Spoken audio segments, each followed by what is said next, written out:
Hey, Happy New Year. Welcome to The Wise Guys, the largest BYU sports live stream show in the whole world, the most watched collegiate sports live stream talk show on YouTube. Dave McCann, Blaine Fowler. We welcome everyone to the live stream. We're happy those of you who are listening in all our other places and following along on the podcast. Yeah, and as you can see from those right behind Dave, we're very grateful to our sponsors. Wise Guys is presented by Brady Plus, by Eddie, and by Mountain America Credit Union, and is distributed by the Deseret News. Watch for this week's new podcast tomorrow, wherever you get your podcasts. Our live stream will turn into a podcast by morning. Yeah, it's just magic. And we invite you to subscribe to our free email at wiseguys.com. And you can watch all our past shows. All our interviews are right there at wiseguys.com. Hit the free subscribe button on our YouTube channel too, and we'll continue to grow that. Everything's growing. Yeah. It's like you add water and then it just grows. And people are on the chat from all over. California's in the house. West Valley City's in the house. Cary, Idaho's in the house. Lehigh is always in the house, right? Yeah. Vero Beach, Florida. I kind of wish I was in Vero Beach, Florida today. Yeah, it was a little rainy here. Yeah, it was not warm and rainy. It was cold and rainy. Heber City's in the house. South Jordan here. Yeah, awesome. It's so good to have you from all around the country, and we're going to give you a bunch of news and update you on everything that's going on with BYU sports and that sports world, and we've got a phenomenal guest in store for him here tonight. Yeah, it's a fun show. Remember last week there was all the buzz of coaching changes, both here and at Utah and at Michigan, and how that impacted here. And we took a lot of questions from the stream. We tried to give the answers. And today we're going to talk about it a little more because a lot's happened since we were last together. So lots of BYU football with Kalani and his staff and what we're seeing going to Michigan from here and all of that. So that's all coming up. Yeah, like more losses for Utah. Another loss from BYU. They were gutted like a fish. Yeah. And that's affected everybody. It's affected Weber State. It's affected Utah State. It's literally the domino effect has affected this entire state. So we'll cover that a little bit for you. But the entire state of college football, from north to south, from Logan to Provo, it's affected. It hasn't really had any effect on SUU or Utah Tech. Not yet. But it could before it's all said and done. So how about the Big 12 bowl games? We'll talk about what we learned as we roll through those, and some were pretty interesting. And we got hoops coming up midweek. Yeah, Wednesday night, Big 12 home opener. Arizona State will be in the Marriott Center, and that should be big. Is there going to be any home games in conference that aren't sold out? I don't think so. Shouldn't be. No. I know season tickets are sold out, so let's go. Yeah, it's going to be rocking. Women's basketball is flying high as well. We'll talk about that. Yeah. Men's volleyball head coach Shawn Olmstead is in studio coming up later tonight. Is he not the coolest guy on campus? Yeah, he's very cool. I always feel like if people see me with him, then I have a little bit more coolness about me. Yeah, he rubs off. And he's very intense when he's coaching, but when he's not, he's very chill, and he gives me a nice chill vibe. I always feel a little more relaxed after Shawn leaves. Well, he's going to hang with us in our Relight Athlete of the Week. We'll announce, will AJ get it for a fourth straight week? That would be unprecedented. We got some other candidates as well, so we'll announce that coming up a bit later in the show. Wise Guys is presented by our friends at Brady Plus here in the brand new year. Brady Plus provides cleaning, food service, and packaging equipment, dispensers and service and repairs with over 150 distribution facilities across the country and over 6,000 employees. If you're at a hotel almost anywhere, you'll see Brady Plus products. Learn more at bradyplus.com. And by Mountain America Credit Union, helping people achieve their financial dreams for over 80 years. Whether you're buying a home, planning for a retirement, or managing daily expenses, Mountain America has the tools, the technology, and the guidance to help you succeed. There's a lot of information waiting for you at macu.com, MACU.com. And by Eddie, HR and payroll software built for small businesses. Whether you run a dental office in Spanish Fork, Utah, or a construction crew in Lehigh, Eddie helps you hire, onboard, track time, and run payroll all in one place. Simple, local, reliable. Built by business owners who believe people come first. Learn how Eddie can serve your team at Eddie.com. And our Relight Athlete of the Week is presented by Redmond. The secret is in the salt. Learn what it can do for you at redmond.com. And we're going to reveal that in just a little bit. We love these folks because they allow us to do this show at absolutely no cost to Cougar Nation. That's right. No matter what country. It's just free. Yeah. All and over and the place. What countries do we have in so far? Cache Valley's in. That's sometimes that's a country in and of itself. It's not another country. It's where all my grandkids live, or most of them. So Idaho Falls, Idaho's in the house. That's sort of a different country. Yeah, we'll get beyond the borders here tonight. We always do. Wise Guys is distributed by the Deseret News. I got my new Deseret News shirt on, and Deseret.com, Utah's newspaper since 1850. So those are the folks who are helping make this thing happen. Let's talk about BYU football, and let's talk about the Pop-Tarts Bowl. We've already talked about the game per se, but the numbers came out from ABC as to how many people watched the game. And then we started researching it a little bit, and it just got more and more interesting and very reflective on where BYU is as a program. Yeah, we thought that last year's Alamo Bowl viewership was incredible, right? Yeah, and it was. Yeah, but this is going to beat it. So not kind of, it did beat it by all the numbers. And let's start with this. It's the most watched bowl game in BYU history. 8.7 million. That's the average for the Pop-Tarts Bowl. Right. On ABC. And it wasn't a primetime at night game. No, right in the afternoon. Which would have made it even more. So it's the second most watched BYU football game in modern history. The only one that beat it, the Big 12 title game between BYU and Texas Tech. That's the only one that's ever beat it. It's the most watched non-CFP New Year's Six Bowl since 1920. Since 2019 and 2020, that season, the 1920 season, which is incredible, right? Mm-hmm. So all those folks watched Bear Bachmeier beat Georgia Tech on one leg, and they watched Evan Johnson save the game after a pass interference call or a ball that he gave up. He gets an interception in the end zone in the final seconds. Yeah, think about it. Highest Pop-Tarts rated bowl since 1991. So when you talk about last impressions, we talk about first impressions. Those are the season opener. The last impression is what they saw before the long, cold winter and off-season began. And what 8.7 million people saw was BYU jumping around, celebrating with Pop-Tarts, and Kalani putting an entire Pop-Tart in his mouth all in one movement. And then they see that, man, those Cougars are young, and they're coming back. And you talk about a lasting impression. That's going to show up. It'll show up in the final AP poll here in a couple weeks, and it's going to show up in the first preseason AP poll next August. Yeah, if BYU doesn't end up 10, I will be surprised. I guess they could be 11. The issue is Texas Tech did not play the way they could play. Their quarterback, Baron Morton, really played his worst game I can ever remember, right? If they'd have gone to the national championship game, I think BYU might have been 8 or 9. But because they lost in the second round after a bye, and byes evidently aren't that good for you unless you're Indiana. Like 1-7? Yeah, something like that. But that hurt BYU. But remember, after last year's dominating performance against Colorado in that Alamo Bowl, everybody was talking about BYU is going to be a top 12 team going into next season. And then the Jake Retzlaff news hit. Mm-hmm. And everybody thought, man, they're senior starting quarterbacks, but now maybe they'll be lucky to win 6 or 7 games, probably get bowl eligible, but this is not going to be a top 12 team. And then Bears surprised the heck out of all of us, right? And now Bears coming back, and everybody is going to be on board again. They're going to look at who's coming back on defense. They're going to be loaded on defense. They got good core coming back on offense. There's going to be some portal announcements here in the coming weeks. They're going to fill some of the big star holes that are gone on offense. And people are going to go, this is a top 12 team. And with Bear coming back, it will likely stay a top 12 team as they go into the preseason polls. And it matters, right? You and I have talked about this a bunch. Where you start matters in all of this. Yeah, they used to say it didn't. What really mattered was the college football playoff rankings that come out in November. And then when they did come out, they mirrored the top 6 in the AP. And all of the top 10 in the AP were in the college football playoff rankings. Mysteriously, it's like the narrative had already been set. There's a reason why they put those teams there, and it started back in August. So it does matter, and it matters to win. And it matters winning impressively. So all that's ahead of BYU. But what a big finish at the Pop-Tarts Bowl in front of such a huge audience. And now you know why the Pop-Tarts Bowl had been with BYU the whole season going, look, if you're not going to the playoff, you're coming to the Pop-Tarts Bowl.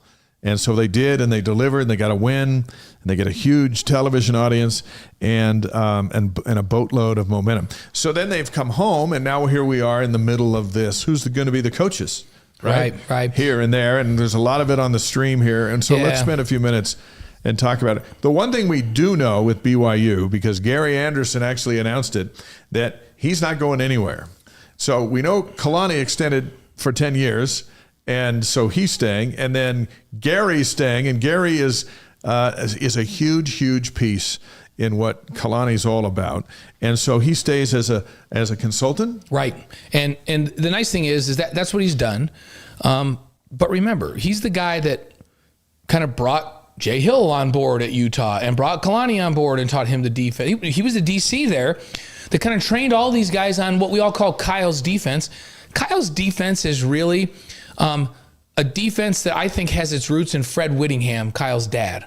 And I think Fred had a lot of say in it. Kyle designed it, and he brought Gary Anderson in, and Gary was like the son of the defense, right? Kyle was the father, and Fred was the grandfather, and then here comes It's like Gary. Star Wars. Yeah, It's he's like like Star which Wars. one? Who are the characters in Star Wars? Who's Obi-Wan Kenobi? Is that Kyle, or is that actually Big Fred? I don't know. You got to start with the top, right? So if they're at Utah, they'd be on the dark side. Right, true. So When some they were did there, actually go to the dark side. So Darth Vader would, I wrote about Kyle Whittingham being BYU's Darth Vader because there were a lot of similarities in that. But I think you just start from Gary's Yoda. From Fred. Yeah, Gary's Yoda. There's the origin of the Force, and then it just kind of moves So down. that's Fred and Kyle. And I'm gonna say because Gary was the guy that trained these guys all up. He's Yoda, the Jedi Master, right? And he's trained all these Jedis. He trained Morgan Scally. And they're on the Jedi Council. Right. He trained Morgan. He trained Kalani. He trained Jay. He brought them up in this defense. And so I have heard one time I was over practice and they were talking and Gary was like, concentrate, you must. And that is unconfirmed. And he used the Yoda voice. So he's the Yoda. And if you've got Yoda around, you got a bunch of young Jedis there. Yeah, they all want to, that are very good football coaches and have been part of this defense that Gary can help tutor and get them to full Jedi level. And I don't think Kalani's that concerned about it. And I think people don't understand the magnitude of Gary's just saying, no, I'm staying. I'm not going. And I can bet you that Kyle Whittingham wanted him to go to Michigan with him. Yeah, I'm sure he could get him did. to go. Gary said, nope, I'll stay right here with Kalani. And we'll get this young group together. And he was quoted, he actually was on a radio show, and he was quoted in a newspaper where he said he's really, really excited about the talent of these young coaches and helping them put it all together. And he will help fashion the play call sheet so that the play calling will be very, very sound, in my opinion. So that was big, big news. When Gary said, I'm staying right here, I'm going to do whatever Kalani wants me to do, I took a breath and went, oh, okay, good. BYU's in good shape. They're in good shape. So as far as the new defensive coordinator, here's who's left. Jay Hill left for Michigan to be Kyle Whittingham's defensive coordinator. Gennaro Guilford left for Michigan to coach the corners. He's been at BYU for a long, long time. Safety coach Gavin Fowler is on Weber State staff as their defensive coordinator. Everything's subject to change in all of these things because it's been that fluid of an off season. But those are the three departures that we know of. Right. And then before we talk about who might be coming, because that still hasn't been announced, but look at what Whittingham, he hurt BYU by taking Hill and Gennaro, but he gutted Utah like a fish. Yeah, it's unbelievable. And he kept doing it today. I was like, and we'll comment on some of these, but I do like that Randy Hansen says, Kalani's Obi-Wan Kenobi. So Randy, do you so if Kalani is Obi-Wan, then Gary would be, because Obi-Wan was a Jedi Knight. right? So but is Gary not? I think he could still or be is Yoda. Gary not Yoda, or does Fred have to be Yoda? And then Fred might be Yoda. Help us out with that. Fred might be Yoda, and then you got Kalani and you got Whittingham and you got.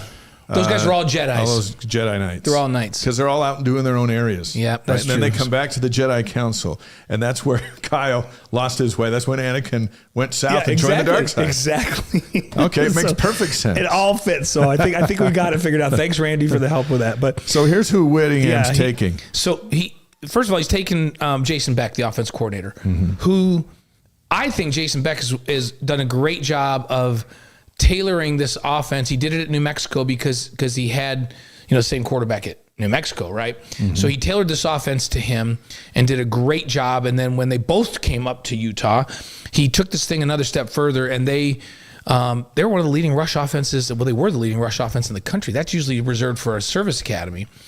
And they scored at will. They moved the ball on people, with two exceptions. They didn't move it on Texas Tech and BYU. Right. Because those two teams were the only two teams in the country that could out-physical them in the course of the season.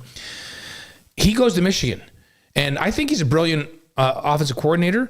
He's been in multiple places, and he's kind of tailored that offense to where he's been. With the athletes they'll get at Michigan, or they already have there, I think he's going to be wildly successful. That's a big loss for the University of Utah. Hey, Jet is checking in from the Gulf of California, cruising to Puerto Vallarta, but can only be with us for 5 minutes because he's heading to dinner on the ship. So just had to say hi, go Cougs. Jet, you can catch us after dinner just on our just go pick, YouTube, Facebook, just Twitch. Download it. So, but it's good to have you. It's good to be on board the ship. Have fun in Puerto Vallarta. I don't know if you've been on a cruise ship before. So is it a cruise ship, or are you on a private yacht? It sounds like he's cruising. Says he's cruising. Yeah, so it's a cruise ship. It's not a private yacht. If it's a private yacht, I'm really jealous. Yeah, so. Okay. All right. So Freddie Whittingham, tight end coach, is going. So Randy says that Gary is Darth Vader, but didn't go to the dark side. But remember, he did go to the dark side for a while and came back. Yeah, I think Kyle's Vader. I think Kyle's Vader. Because Kyle started here. Kyle started here and then went. Okay. Right? Like Anakin was here and then he went and became Darth Vader. True. Then he came back. Okay. Right at the very end. And Joel says geeking out with Star Wars. But we've always felt that they're still good in Kyle. So let's talk about what Kyle did a little bit more. So Jason Beck's gone. Freddie Whittingham goes with him, who's been a tight ends coach there. Right. And remember, Freddie's coached multiple NFL tight ends there at the University of Utah, and it's been a phenomenal recruiter. He was the recruiting coordinator for a period of time there. Freddie's an excellent coach.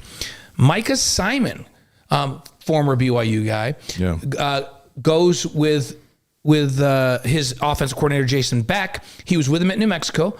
Jason hired him as the receivers coach there under Bronco, brings him to Utah with him, and now he's taking him to Michigan. He's a young up-and-comer, Micah Simon, former BYU player. Great personality. And how about this so far?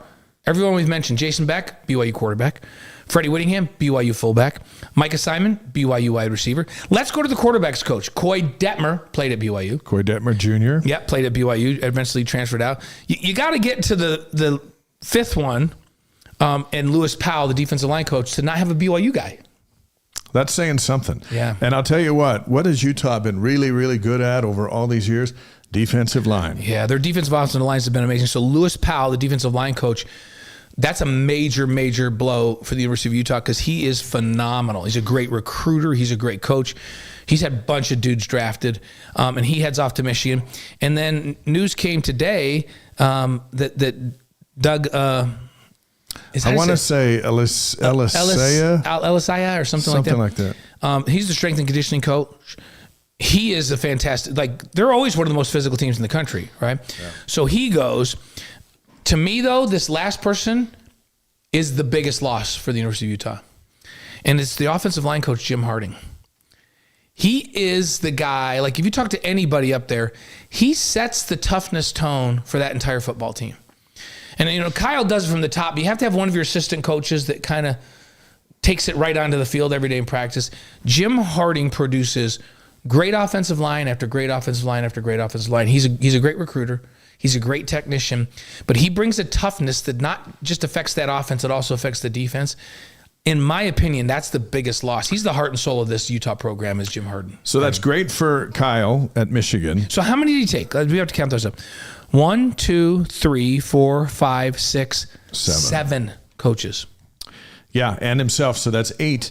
And what's amazing is none of them it didn't have to happen. If they hadn't forced Kyle out, and you can argue whether they did or not, or had they not encouraged him to say, hey, look, we're moving on to it's Scally time, all these people would still be at Utah. And by the way, every single one of them. Everybody on here is now saying, no, Witt is Vader. They're saying Witt's Vader. I think you have to go with Vader with Witt on that. So Scally and the Utes have got a major rebuild going on, and we'll deal with, anyone who thinks that's going to be easier done than said is crazy. Yeah. Those coaches have been there for decades. And Morgan's filled it quickly, right? So he takes Kevin McGivern down from Utah State. So he raids Bronco. This is how the dominoes are affected, right? He takes Kevin McGivern. Oh, by the way, BYU guy. He coached here. Down to Utah to be the offense coordinator. He's been a lot of places, and he's very, very solid. But he hasn't run this offense that was so effective this last year. That's not what he runs, right? No. So you got Kevin McGivern coming in, and they went to Jordan Gross, picked him up as he was a high school coach, but he's a legend and an NFL guy from Utah to coach the offensive line. I think Jordan's wildly talented and knows what he's doing, but Jim Harding, how do you replace that? No matter who you bring in, right? So that's Utah's problem. And for BYU, there's a defensive coordinator spot to fill. There is a corner coach to fill, and there's a safeties coach to fill. And they can go outside, they can go inside, they could move the chairs around the deck and do all that. What we do think is that we'll know it here sooner than later. And I think it'll be a combination of all of that. It'll be a combination of let's move the chairs around a little bit. Let's maybe go outside, and yeah, I think they'll go outside to grab a couple, and I think they'll move the chairs around a little bit, and guys will have different assignments. But here's what I'm certain of, because I've heard Kalani say it and I've heard Gary say it.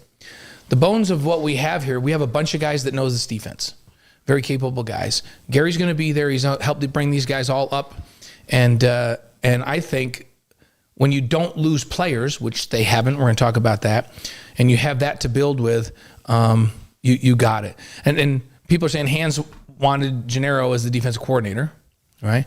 Yeah. It's hard. People get upset with Jay. Jay wanted to be a head coach. We talked about this last week. Right. And if you want to be a Power 4 head coach, I love BYU to the core. I think you guys all know this. I think BYU is in a phenomenal position to be a top 15 program moving forward.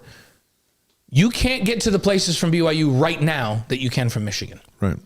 You go be the DC at Michigan and you are lights out and you go win a national championship, you can get any job in the country, any Power 4 job in the country. Can't do that from BYU. Now, if Kalani stays on this run for another 3 or 4 or 5 years, that changes, right? But right now, Michigan is one of the 4 elite programs in the country where your coordinators can go anywhere from there. And so if Jay wanted to be a head coach, that's where he had to go. I'm cool with it, right? And Gennaro wants to be a D coordinator at a big-time program and be a head coach. And so it makes sense for me, you know? Yeah, I don't have a problem with that. They're great guys. They were great for BYU. They'll be great for Michigan. And I wish them nothing but success. And remember, like, these guys, BYU loses 2, Utah loses 7. And BYU has a lot of ties too. With Gavin, remember, Gavin left before all that happened. Mm-hmm. Didn't leave. He'd agreed. Kalani and these guys said, hey, it would be really, really awesome. We want you to be the defense coordinator. It'd be great. You know, great learning experience. You're going to hire your own staff, which they've already done up there. And this will be a great experience for you, which will make you even more valuable to us down the road. But they weren't in a panic at the time. They didn't have anybody going, right? And then around bowl time, all of it changed. And so we'll stay tuned on all of that. We'll see what happens. Yeah. There's certainly going to be some interesting things in the days ahead. The transfer portal's open. Nationally, 4,500 players entered the portal in the first 2 days, roughly a third of all Division I football players. Just think about that for a second. That only left 2/3 currently with their teams, and a third went in there trying to find somewhere better. I was thinking about it today. This is where you really see where it's changed. With unlimited transfer options without having to pay a year, having to sit out or pay a year. It's just unrestricted free agency. If this was if the NFL and Major League Baseball and the NBA had this, it would be a disaster. And it's going to be a disaster for the NCAA if they don't fix it pretty soon. But it's not fixed yet. Yeah. They're working on a salary cap. There's got to be, and I'll tell you what, some of these NIL deals now that these kids are signing right now have buyouts. So really? if you leave, you got to pay back. Well, that's good. Yeah, and it should be that way, right? And so that there's some things that are changing to make it not quite so crazy, but it's going to take some time to reel a little bit back in. And how nice is it that BYU doesn't really have anybody of note that's transferring out? But one thing I have noticed, everybody thinks they need to announce. Yeah. And it's not just, hey, I'm in the portal. It's, hey, I'm announcing that I'm done playing and I'm going to be in the NFL draft this year. It's like, yeah, no kidding. You're a senior. Like, you don't have any eligibility left. Of course, that's what you're going to do. But everybody's announcing. And then you have everybody announcing that they're going to stay. It's like they feel compelled that they've got to say that they're going to stay. And you know what's happening? The reason they're announcing it is you think, well, that's kind of strange timing. No. The kids that are re-signing their NIL deals, it's almost like you have to go re-sign everybody. Everybody's on a 1-year contract. And you go re-sign the entire squad every year. And so the kids that are announcing what's likely happening at any of these schools is, I just signed my new NIL deal for 2026. So I'm going to announce I'm staying right here at BYU, or I'm just staying right here at Utah, or I'm staying right here at USC, because they figured out what they were going to do. It's the weirdest thing to me. Right. And if you're on social media and one player after the other says they're coming or they're going, you immediately think the sky is either falling or there's not a problem in the world. And it's probably in the middle somewhere. Right. But here are the commitments of the Cougars who've come out and said, hey, we're staying.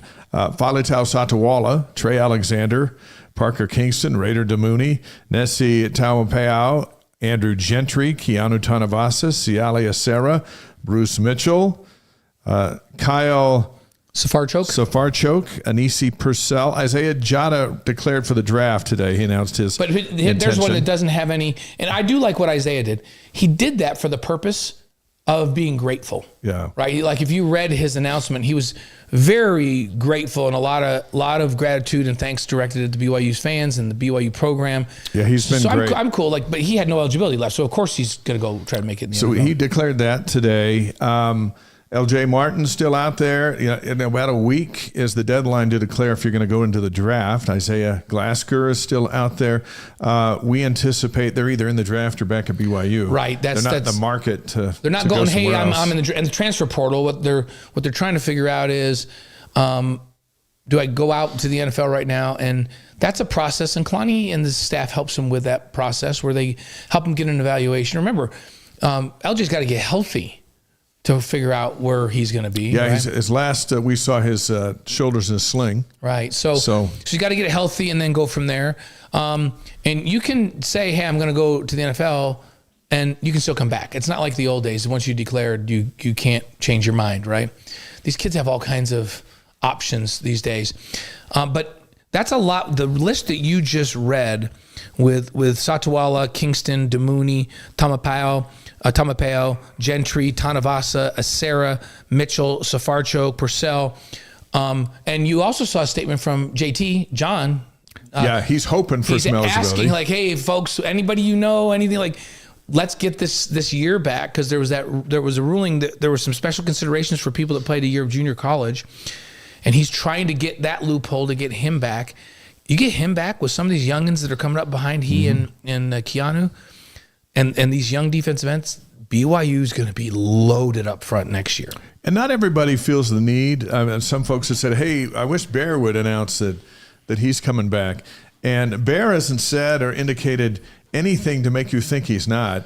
And he might just be at the spot of like, why should I? I'm a freshman. I'm a freshman. And I'm not declaring for the draft. And I'm the starter here. What do I got to do? Yeah, like I'm here. Like I don't, like some of these don't, but BYU has all of the big names coming back. And in Satawala, a lot of folks thought, oh, he's going to Michigan, because we both interviewed him, and he's a Jay Hill disciple. But you know what? BYU is bigger than any one person. Yes. And he's all in on BYU. And it also gives you an idea. All these defensive guys that have recommitted to the program, give you an idea that they're pretty happy with who's going to be in charge of the defense. Yeah. If you're looking for an indicator of, there hasn't been announced publicly, but just look at the players that are going, yep, I'm back. We're good. I'm back. We're good. Here's who we got coming in. Here's what we got. Yeah, we're good. Because they've involved them in those conversations. So BYU's in pretty good shape. Yeah. Barring any other craziness and assembling the team that they're trying to assemble right now, I think they're in great shape. Somebody said on the chat, just imagine being Iowa State and everybody else is saying, no, don't imagine that. Nobody needs to imagine that horrific situation, right? Look, I just saw a report They had today. 17 kids on the team right now. 17. It's crazy. I just saw a report today that 12 players from North Texas are going to Oklahoma State in the transfer portal. Oh my goodness. And so then somebody tweeted, North Texas has entered the transfer portal and committed to Oklahoma State. Oh my gosh. 12 players and coaches from North Texas are going to Oklahoma State. So when we don't even play Oklahoma State next year, which is too bad. But in the event that the next time we see them, it'll be Oklahoma State / North Texas. That's the team that they're putting together over there in Stillwater. So yeah, anything can happen still, and it probably will. But I agree with you. BYU's in a pretty good spot, especially considering what's going on 40 miles, north of here. Yeah, it's just craziness. Not as crazy as Iowa State. John Franklin said, "Hey, if you opt out of playing bowl games, you should forfeit NIL pay." That's another good one. That's one that we definitely. That's a very interesting take. As we say on the chat, that's an interesting one. You could put that in their contract. You forfeit a certain amount if you don't play in the bowl. Yeah. I've seen a couple of things as far as needs for BYU in the portal, and it was kind of a quiet day for Cougar Nation as far as announcements today. But 24/7 Sports has crystal balled Walker Lyons from USC, the tight end, to BYU, and Leona Lafeu, linebacker from Texas. They have crystal balled to BYU. Now, those crystal balls can change, but they don't often change. No, they're usually inside talking to the agents. If you want to know who all the leaks are, it's all the agents. Yeah. Right? And what does BYU need? So think about it. They've got a stable of tight ends that start coming off missions this next year, right? Just back to back to back, just loaded with tight ends. Some of the most talented in the country have signed with BYU, but they're all on missions right now. So they need a big-time one this next year. Walker Lyons would fit that bill. That'd be great. Yeah, right? Answers that. Right. Check the box. Move on. Wide receiver, you've got Kingston coming back. You've got JoJo coming back. We saw a little of JoJo at the end of the season to make you go, you know what? He'll be a different guy by next year. He's still 6'4", he's still fast, and he can get better. He sat out half the year, and it's hard, or 3/4 of the year, the whole year really. Yeah. Freshnick had showed some signs, but they could use a game-breaking wide receiver or two. We saw it hurt to not have Keelan Marion. Yeah. Guy on the outside. If you have Parker Kingston on the inside of the slot and you have a Keelan Marion on the outside, both those guys line up on the same side. Safeties start going, oh crap. Like, I'm going to start my back pedal before the snap of the ball because I don't want to get somebody just run right by me. Right? When I saw Marion making big catches for Miami the other night, every time he did that, I'm like, we probably could have used that. Yeah, and BYU's lost some. Like, they didn't want to lose Keelan. We don't get everybody last year, but BYU typically in the last couple of years has been losing 1 to 2 guys they wanted, and then people say, well, what do you mean? They had like 14 guys transfer out. Well, most of the people that are in the transfer portal, they come in, have a conversation with the coaching staff, and the coaching staff says, here's where we're projecting you. You're number 3 right now. Like, we'd love you to stay, but you're number 3 at this position. So you're going to play special teams, and they go, Coach, I'd really, really like to have a chance to be a starter. And they'll go, you know what? If that's what you want to do, we're not seeing that. If you don't want to stay and grind and try to break through, we'll help you. Let's get you in the portal. We'll make some calls. We'll find a place where you can be a 1 or a 2. And they're helping these kids. Other kids are buried even deeper than that in the depth chart. And the coaches are saying, we just don't see you on the field next year at all. And they go, well, I'm going to transfer them. And the coaches go, okay, that's okay. Yeah. And so the vast majority for BYU are not Keelan Marion. They're guys that aren't happy with what they're doing and want to get more playing time. And BYU's staff and administration are really good about helping those kids find a place where they can play. So don't be in a panic if you see 9 or 10 people go in, unless that list that we just said all went in. Unless they're Bachmeyer, Martin, Kingston, unless they're those guys. If it's those guys, then we should all start worrying. Like, but it's not going to be those guys. By the way, speaking of those kind of guys, Texas Tech announcing that Brendan Sorsby, the Cincinnati quarterback, is moving to Lubbock. And I saw online that he's making $5 million. That's just the numbers being tossed out. I don't know how accurate that is, but it's probably pretty accurate. He's really good. He's really good. They struggled. They got beat by BYU. They just struggled down the stretch. He didn't play in the bowl game because he's gone in the portal. They weren't as good on defense. Cincinnati wasn't as they were in previous years, and their run game wasn't like they were putting it all on him. He goes to Texas Tech. They're going to be great on defense again.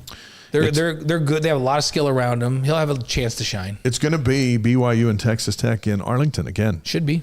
At least on paper. Only BYU is going to have a veteran quarterback in the second year in his system. Yeah, and not with a sprained ankle. Right. And BYU's defense will be legit. I think, and there's other teams that could do it too, right? A lot of things have to happen that are just right.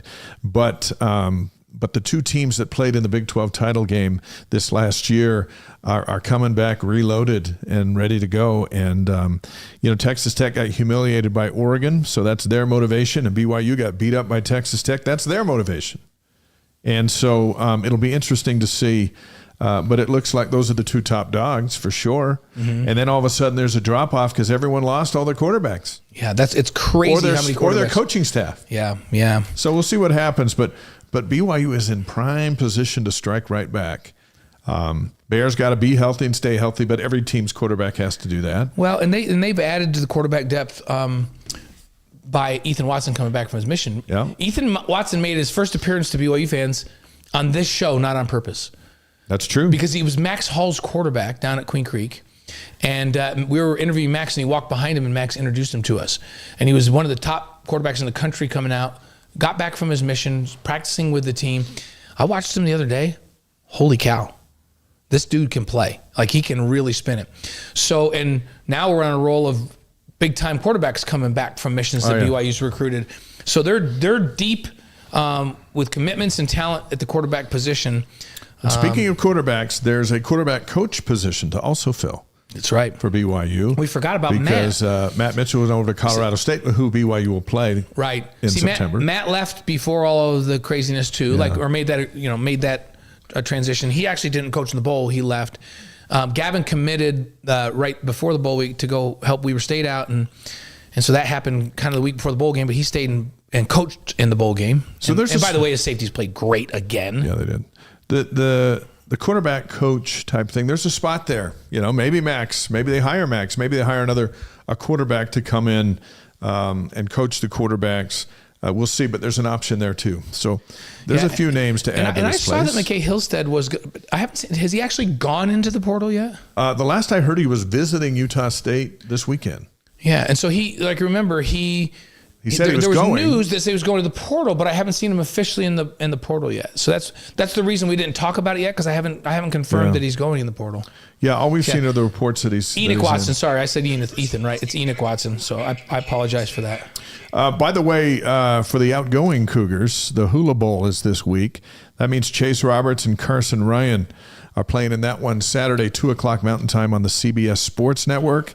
And then Roberts is also committed to playing the East-West Shrine Bowl. That's on the 27th of the month. So that was determined today. Chase announced that. And then future Cougars, Jax Tanner and Adam Bywater are going to compete Saturday at the Navy All-American Bowl in San Antonio, 11 a.m. Mountain Time on NBC. Tanner's a 6'4", 275-pound four-star offensive lineman. Bywater is a 6'3", 210-pound three-star linebacker. So we watched McKay Madsen at this game last year, and in that game is when he announced he was coming to BYU over Oregon, and then he went on his mission. And so we get to watch Tanner and Bywater play on Saturday on NBC representing BYU. And Linda Murray says, yes, McKay is in the portal. So McKay Hillstead is in the portal according to our sources, which are right here on the chat. You guys are always a great source. So, it's and we expected McKay to go because he's actually ahead of Bear in terms of his eligibility. So, and Bear's the starter. If you want to be a starter, the clock's ticking. That's the beauty of the transfer portal. It's not always a negative. The beauty of it is you can go somewhere else. Yeah. And, he's not in the portal for the most money possible. Yeah. A guy like Hillstead's in the portal for a chance to play somewhere. Hey, and by the way, you just mentioned Jax Tanner and Adam Bywater. Those names sound familiar to you.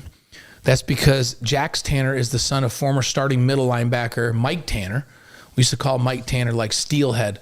At middle backer, like he was like running into a man made of pure steel or running into a cement pillar when he was playing middle backer at BYU. And Jax is taller than Dad and bigger than Dad, same kind of physicality, and honestly, coming in, people think that this is a starting NFL center at some point. That's how good he is. He's a big get for BYU. He's turned down Oregon to come to BYU. Yeah, it's huge. Yeah, and then Adam Ben Bywater's little brother, same kind of skill set, a little bit longer maybe than Ben. Very athletic. Like this recruiting class is loaded for BYU. The guys that are coming in. It's going to be fun. It's the number one recruiting class in the program history. Yeah. So it's been quite the run. In the bowl season, we saw some fun games. Let's quickly go through that, and then we've got some news and notes.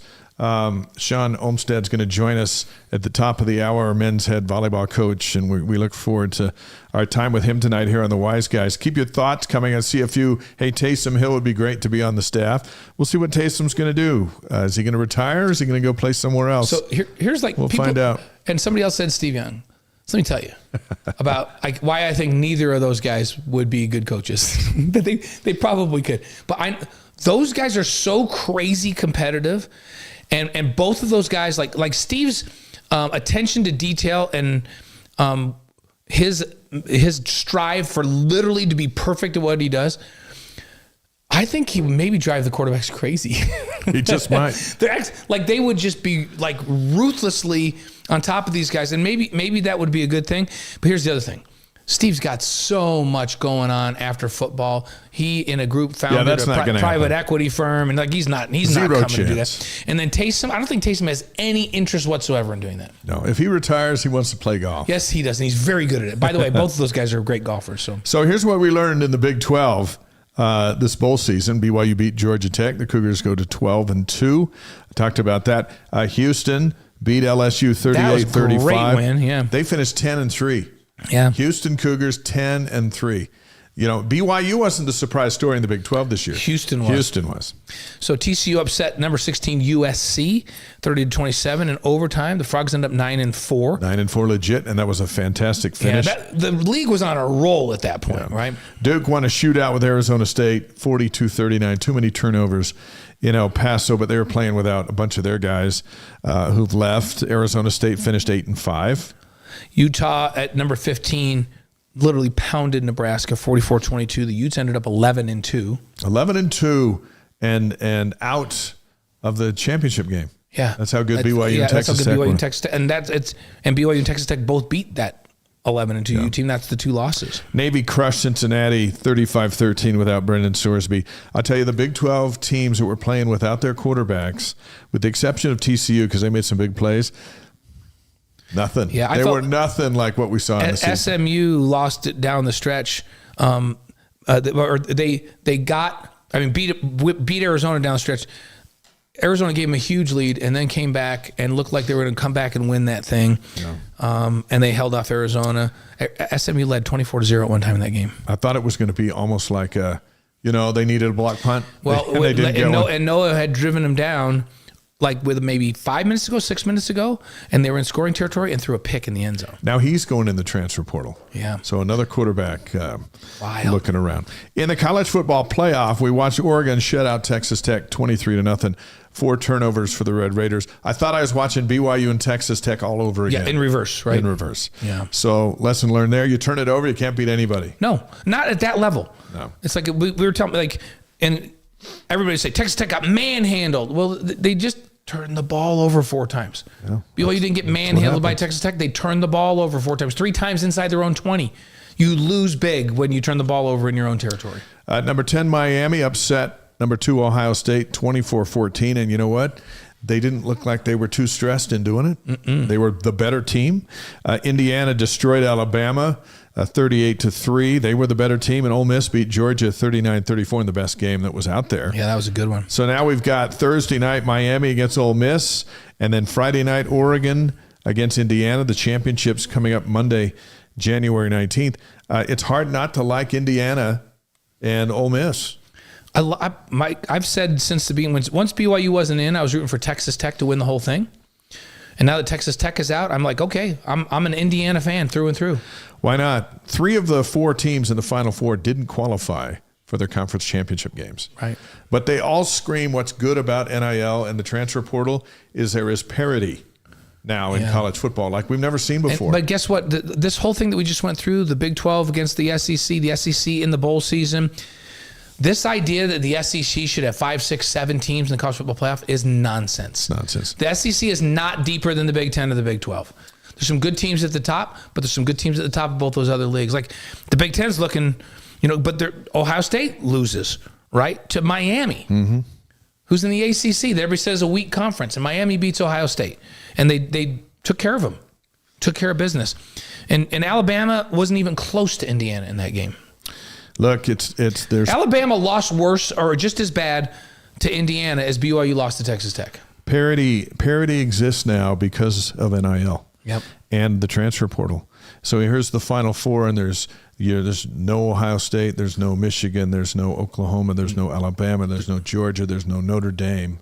I kind of love it. Yeah, these are, and the reason there aren't is because, like, Vanderbilt went and blew out Tennessee before they went to their bowl game. Vanderbilt has better players than Tennessee. We've never uttered that ever in our lifetime, but they do now. Yeah. How did they do it? They were for the bottom, and now they're sitting there contending near the top because NIL neutralized it. Well, NIL, they can pay as much as Tennessee pays. NIL and the ability to transfer. Yeah. Like Alabama and these schools would get guys and stockpile them in the depth chart, and they just can't do it anymore. Your third string guy, your second string guy, they go. Yeah. They go play. Love it. I think that's the upside. A lot of people think that NIL and the transfer portal have destroyed college football, but the upside is look what they're doing to college football. And we're starting to see it. There's parity where there wasn't for a long, long time. So who do you got? Miami and Ohio and Ole Miss. Who you want in that one? I think Ole Miss is going to win that. They look so good against Georgia, and they're playing without their coach. They seem to be motivated. And then Oregon, Indiana. You going to Indiana? I want Indiana, but I'll tell you what, Oregon's defense was a lot better than I thought they were. They're very good, yeah. They took Texas Tech totally out. Well, and they're saying Oregon's quarterback's the number one draft pick this next year. Yeah, we'll see. So we'll but see. Indiana look They're good. They do not have a weakness, and their quarterback's pretty good too. Yeah. So and he won the Heisman. So he's got that. It's the first guy ever in Indiana. Indiana has a Heisman Trophy winner. Wow. Thanks, NIL and transfer portal. Hey, we're excited to announce the formation of the CougarTribe, which will allow us to get together more often, even in person.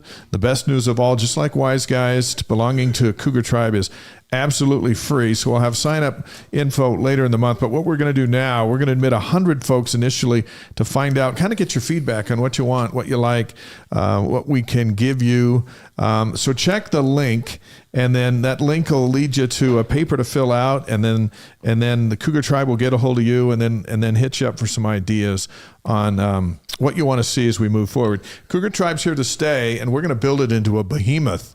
And we've got some star power athletes as partners, and it's going to be a lot of fun. Yeah, and we have you here once a week. Many of you have come to us and said, I wish you guys did this more days a week, or that we could stay connected.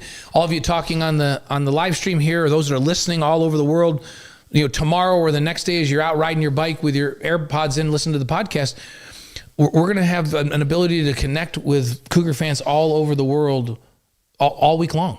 And then we're going to have events throughout the year where you can come in person.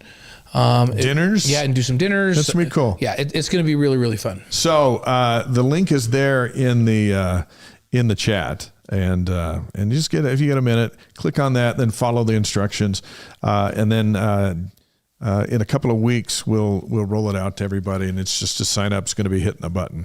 But we want to get your feedback on some things, so that's why we're doing it this way. Yeah, and if you're not on the live stream tonight, so you're not seeing that, and you're just listening to it on your headset, remember, you can go back and watch. You can go to wiseguys.com tomorrow or the next day, and you can watch this thing in its entirety, and you can look at that chat. And in the show notes on the podcast. Yep, it'll be there. Let's do this. The Relight Athlete of the Week is presented by Redmond. The secret's in the salt. Learn what it can do for you at redmond.com. And it is our pleasure to announce Delaney Gibb as the Relight Athlete of the Week. Blaine, tell us what she's done. Well, Delaney, first of all, she came back from an injury, and she's just been playing for a couple weeks now. She had 18 points, including 3 free throws down the stretch to lead BYU to a 71-62 victory against undefeated Arizona State. You heard me right. Undefeated. They were 15-0. Arizona State, which was incredible. She also had 8 boards in a game where the Cougars out-rebounded the Sun Devils 54-25, including 26 offensive boards. And BYU has not been known in recent years for being this, bunch of people going to the glass and getting offensive boards. Now, they had a bunch of turnovers, but 26 offensive rebounds negated a lot of those. Took that away. So it was a really good crowd over at the Marriott Center as well. The biggest one of the year for first-year head coach Lee Camard. We were excited for him. She also had 14 points and 5 assists in that 72-48 loss against number 8 TCU. TCU just kind of gave him a lot of trouble in that one. She admits that her shot hasn't been falling since she came back from that injury. But she's an all Big 12 performer. This is a very young, entertaining team to watch, and she's going to come along and her shot's going to start falling, and she's going to be dominating the way she was before she got hurt. We've been at practice. We've watched her. She still has her shot. Yeah. And now it's just a matter of getting back to game speed, and she's well on her way. Delaney Gibb is the Relight Athlete of the Week. The secret's in the salt. Learn what it can do for you at Redmond.com. We love Delaney for a variety of reasons, but when she committed to BYU, she came on the Wise Guys that very day and told the world about it. And now we're watching her as a sophomore, with all the potential to grow into one of the best players to ever suit up at BYU. Yep. Fantastic. And by the way, I asked her the other night, and I think I can say this out loud, like, are you still close and stay in touch with Yegor? That was kind of the big thing last year. And she says, yeah, absolutely. We're still really, really close. So that was good to hear. And Yegor's playing really, really good. Yeah, he is. All right. Congratulations to Delaney.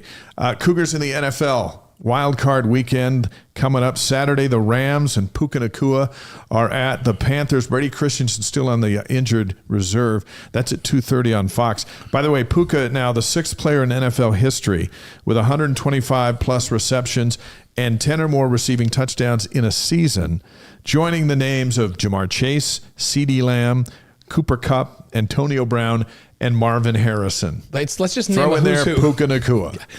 What he's doing this year is off the charts, and it's great for BYU, right? You bet it is. Because people all know these BYU guys. So the other game on Saturday, the Packers with Zane Anderson and Chris Brooks at the Bears at 6 o'clock. That's on Prime Video.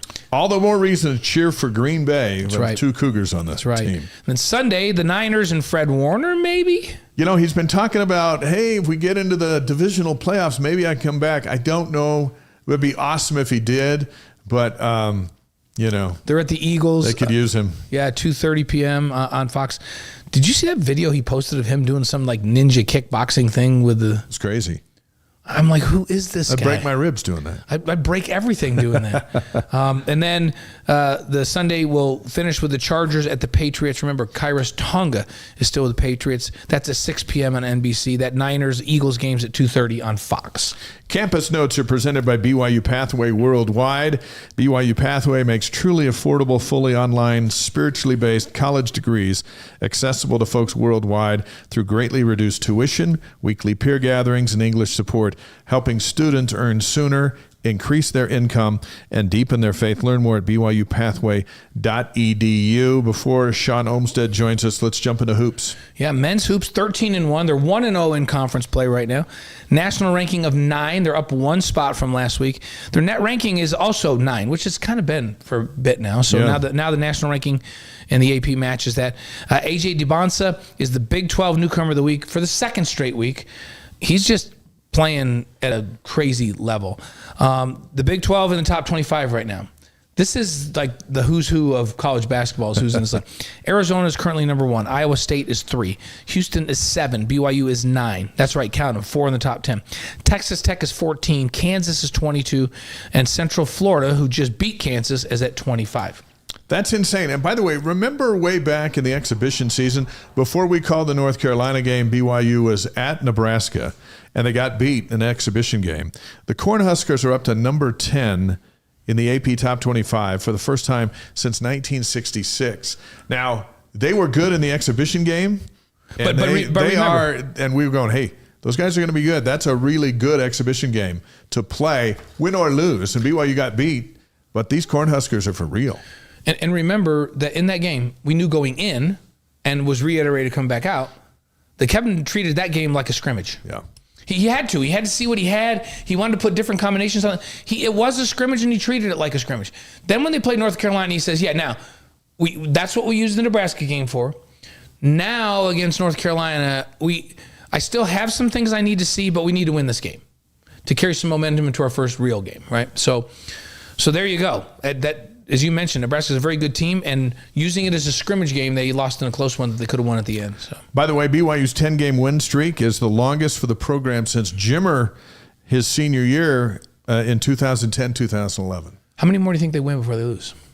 I don't know, but I think they're going to win Wednesday. I think they're going to win. I'm going to say at least 4 more in a row. They got some doozies coming up. When we'll talk about that in just a second. BYU beat Kansas State 83-73 in Manhattan, Kansas, a quad 1 win on CBS. First time they were on CBS in the regular season since Jimmer's senior year. Right.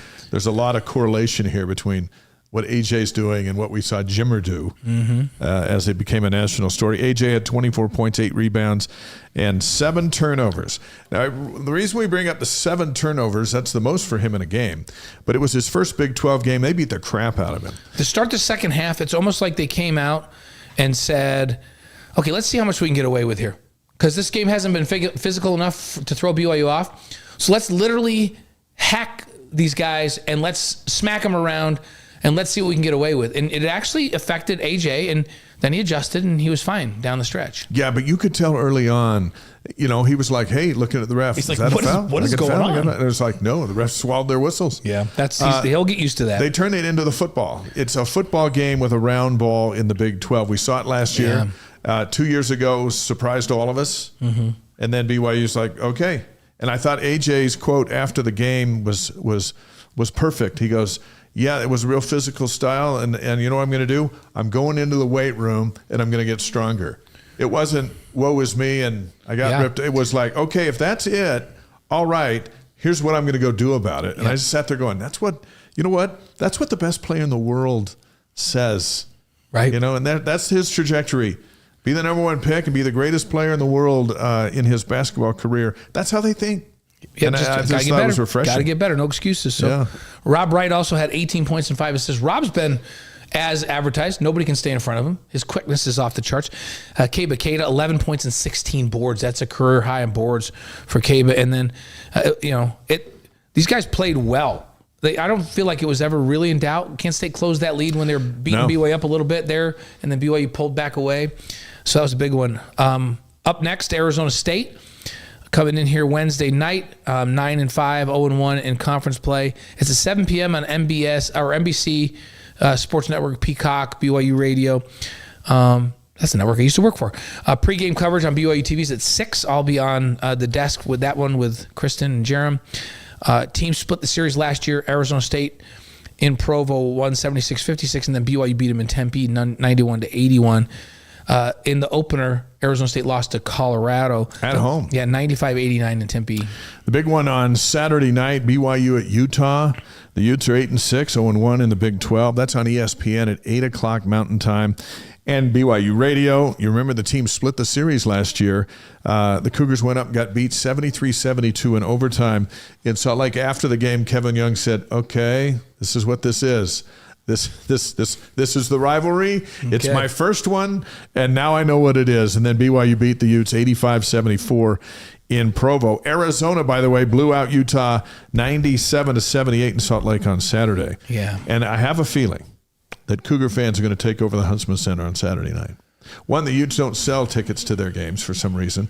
They're on sale to the general public, and BYU is engaged in their program. That'll be interesting to see how many are up there. So when the Utes make a basket on ESPN, and then when the Cougars make the basket, listen closely to see how the crowd reacts, and you'll have a good idea of who's. It might be a hostile takeover of the Huntsman Center. Yeah. It's happened before. It could happen Saturday night. There's some big games in the Big 12 this week coming up. Starting off with Texas Tech at Houston. So 2 ranked teams on Fox Sports 1 at 7. And then Iowa State's at Baylor on Wednesday at 6 on Peacock. And then Houston's at Baylor Saturday at 11 a.m. on Peacock. And then Kansas is at West Virginia Saturday at 10 a.m. on ESPN+. Those are some mega games. Yeah, big ones. By the way, looking ahead to BYU's mega games. In this month, the Cougars are 9th. They'll play at 14th ranked Texas Tech January 17th. Number 1 Arizona comes in on January 26th, and BYU goes to number 22 Kansas on the 31st. Here's what's crazy. BYU's at the point right now where you're going, oh yeah, so number 1 Arizona's come in. They're coming to the Marriott Center. Like you're just like, yeah, they got to play in the Marriott Center. Like, who cares if they're number one? Like, BYU should beat them there. It's a little different feel than a couple of years ago. Yeah, right? I tell you, that's going to be something. AJ, by the way, named the Oscar Robertson Player of the Month for December. Averaged 27.8 points, 8 rebounds, 5.7 assists, 2.3 steals. Shot 65.9% from the field, 78% from the free throw line, and he's currently the leading scorer in Division I basketball, averaging 23.1, has 324 on the season. So you know what? When he was sitting here, and we're talking about, could AJ really be this good? Yeah. Well, and people were asking me at the end of the preseason schedule, can he shoot 65% in the league? And I said, probably not. These teams are way more physical. Defenses are better. There's 7 teams ranked in the top 25 in this league, so probably not 65%. I don't know, man. I don't know. He doesn't take bad shots. I would think if he can shoot like in the low 50s, that would be crazy good. Like, to be elite. If he can keep it up close to 60 in this league, that would be nuts. But I'm not going to put it past him. He's that type of a player. Women's hoops are 13-2. They're 2-1 in the Big 12. Beat Arizona State, as mentioned, 71-62. Delaney had 18 points and 8 rebounds. Mentioned the rebounds already. Cougars outboarded the Sun Devils 54-25. And those 26 offensive boards, come on. And ASU time. was 15-0. Yeah. Now they're 15-1. Yep, that's right. And that was a brutal week for BYU. Because TCU was there before on New Year's Eve, and they were ranked 8th. They were 14-0 when they came to town, and they beat the Cougars 72-48. Then they got beat at Utah on Saturday. So there's a lot of room for growth in the Big 12. Yeah, there is. Up next for BYU, they're at Arizona tomorrow, 6 o'clock. That's on ESPN Plus and BYU Radio. And then at Houston Saturday, so they're on a 2-game road swing. That's at noon on ESPN Plus and BYU Radio. So, by the way, the men's and women's basketball teams are a combined 26-3. How about that? And in his first year, Lee Camard, the Cougars have already matched their win total from last season. And they have 14 more conference games to play before the Big 12 tournament. So shout out to Lee and his crew. Yeah, having a great success early. So transfer portal helped. Transfer portal helped. Some really good freshmen helped. Yeah. So they've like kind of retooled, and they're playing great. So BYU baseball practice starts next Monday. Can you believe it? Yeah. It's spring. Doesn't feel like we it out haven't there had winter today. yet. It's spring. Season openers, BYU at Western Kentucky on Friday, February 13th. Softball practice starts today. Earlier today, they were at work. Their season opener, BYU against Tennessee, Thursday, February 5th. That's next month in Clearwater, Florida. Head coach Gordon Eakin's going to join us on the Wise Guys on January 19th. He's got a home run hitter you're going to want to go see. Yeah. So we're excited about that. Track and field, men and women are both at the Weber State Indoor Invitational. So it's the indoor season right now. That's this Friday and Saturday up in Ogden. We always tease that Utah State is in Ogden also, but we know it's in Logan. BYU fans think they hammer with that. But men's volleyball, it's finally time. St. Francis is at BYU Friday night, 7 o'clock at the Smith Fieldhouse. It's the season opener on the BYU TV app with Jerem Jordan, Amy Gant, and Kenzie Dolly. Saturday's game also starts at 7. That'll be aired on tape delay on the BYU TV app at 10 Mountain Time. And head coach Shawn Olmstead is going to join us here momentarily. He's in progress. He's getting set up. As he gets set up, campus notes are presented by BYU Pathway Worldwide. Learn how you can improve your life through convenient and affordable education at byupathway.edu. One of the great things about hosting Wise Guys during this time of year is we get to hang out with one of the coolest guys on campus, BYU men's volleyball head coach Shawn Olmstead. Just days ahead of the new season, and tonight is that night. We're glad to have you here. Welcome. Thank you very much. I brought gifts. So. Oh man, we're gonna turn your mic up just a sec here. Okay. We get him? You gotta have my mic up. We gotta have mine. We're gonna have your mic up. Your mic's the most important. So you, there we go. Now you we brought gifts. Yeah. So what do you let's got? start with this. I'm wearing the all black. If you guys are nice to me and it's a good podcast today, I'll take care of you guys. But I got you guys the all white. What's wrong with all white? No, it's Those got are the awesome. volleyball. Oh yeah. And look at that. So I brought. That is sweet. We got a large and a large ready. Here we go. Let's And do you it. know I will wear that, of course. And then I don't know. You guys may or may not have the kind of the military issue stuff for BYU this year. So this is just you can wear this at whatever event. You won't hurt the feelings of the other coaches when you're wearing volleyball. That's just BYU Cougars. Here we go. Oh, sweet. Hey, I'll wear BYU volleyball to a basketball game. There we go. There we go. And then we not on the air. I have to wear a coat and tie, but when I'm off the air, that's I will true. do it. Listen, I'm doing Sports Nation tomorrow. I'm going to wear my volleyball. You gonna wear it? Yeah. Do it. And then we got you some jugs that are. I'm trying to see men's volleyball right there. The hydro jug, maybe Look at for this, you guys. for the wife or the daughter or somebody. No. Can you catch this? I think so. All right. Don't get in trouble. There we go. As long as we we don't go. break the equipment, like that. Men's volleyball I'm right all on. about that right That's there. sweet. I'm gonna put that First on of my all, record. thanks for bringing us gifts. Of course. You Of don't course. have You don't have No, to. I do. But you know I wear it if you bring it. Always. Always. You guys are awesome. But we did say last week when we were promoting that you were coming, I do believe Blaine said, you know what, Shawn does always He bring always gifts. brings awesome gear. I didn't like it, but it's not expected. Always, but always. I always do. And we were just talking about when you weren't listening because you were driving up here, but I mean, not up. I can't tell if it's up or down because this Yeah, I was is a just very gonna say. secret place.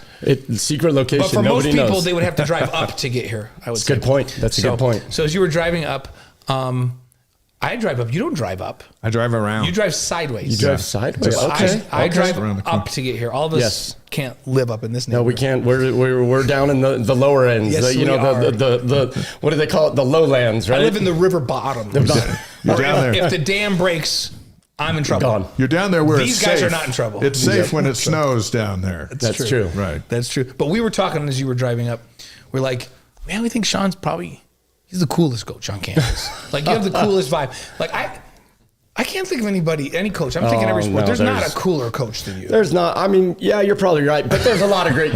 No. Hey, we're lucky. Like, look, I was listening as you guys were going over things, and you're going through some of these highlights. And honestly, just a minute ago, I was just thinking, man, what a time to be a part of BYU. It's wild, and I know you guys know that because you're covering our sports and teams and coaches, but.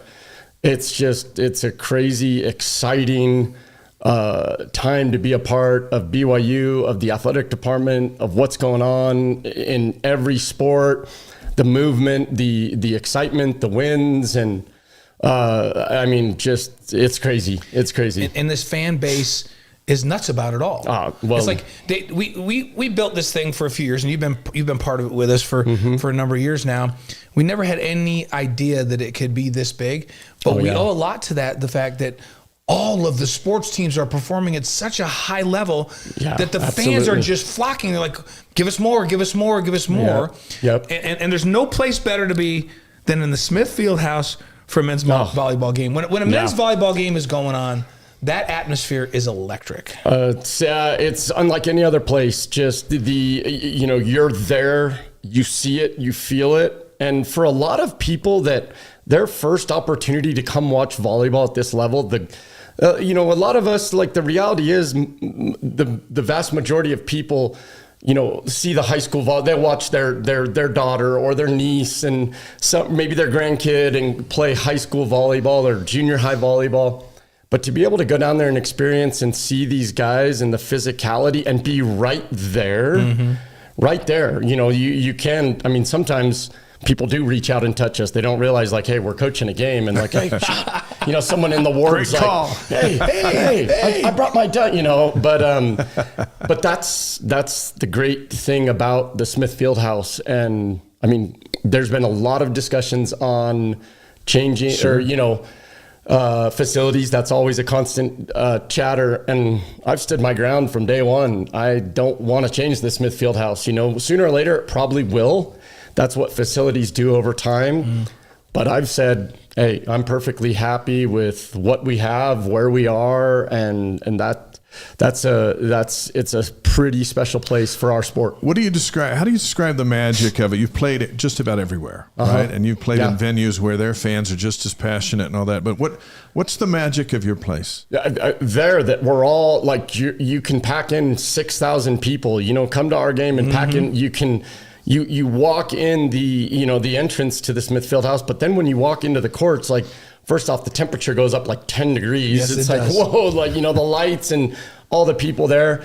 But then just the energy of everyone. We're so lucky. Like, we have just an unbelievable fan base, like, for even just BYU volleyball, like men's volleyball. Yeah. People that have been coming to these games as long as I can remember. And they're there, and they're always there, and they're engaging, they're loud. And at the end of the day, there is no other place that we've ever played where the fans can be that close. And so you pack that place, you go into the back, they open the curtain, it gets wild, it gets loud, and it's pretty special. And I come a lot, and every time I come watch a game where I'm up close and personal, it takes me back. I just go, wow, I cannot believe the speed at which the ball is being hit. Yep. Like, it's just like, even when it's a serve, you're just going, this game is just played at another level here. Yeah. At that level, the kind of universities are coming in here to play,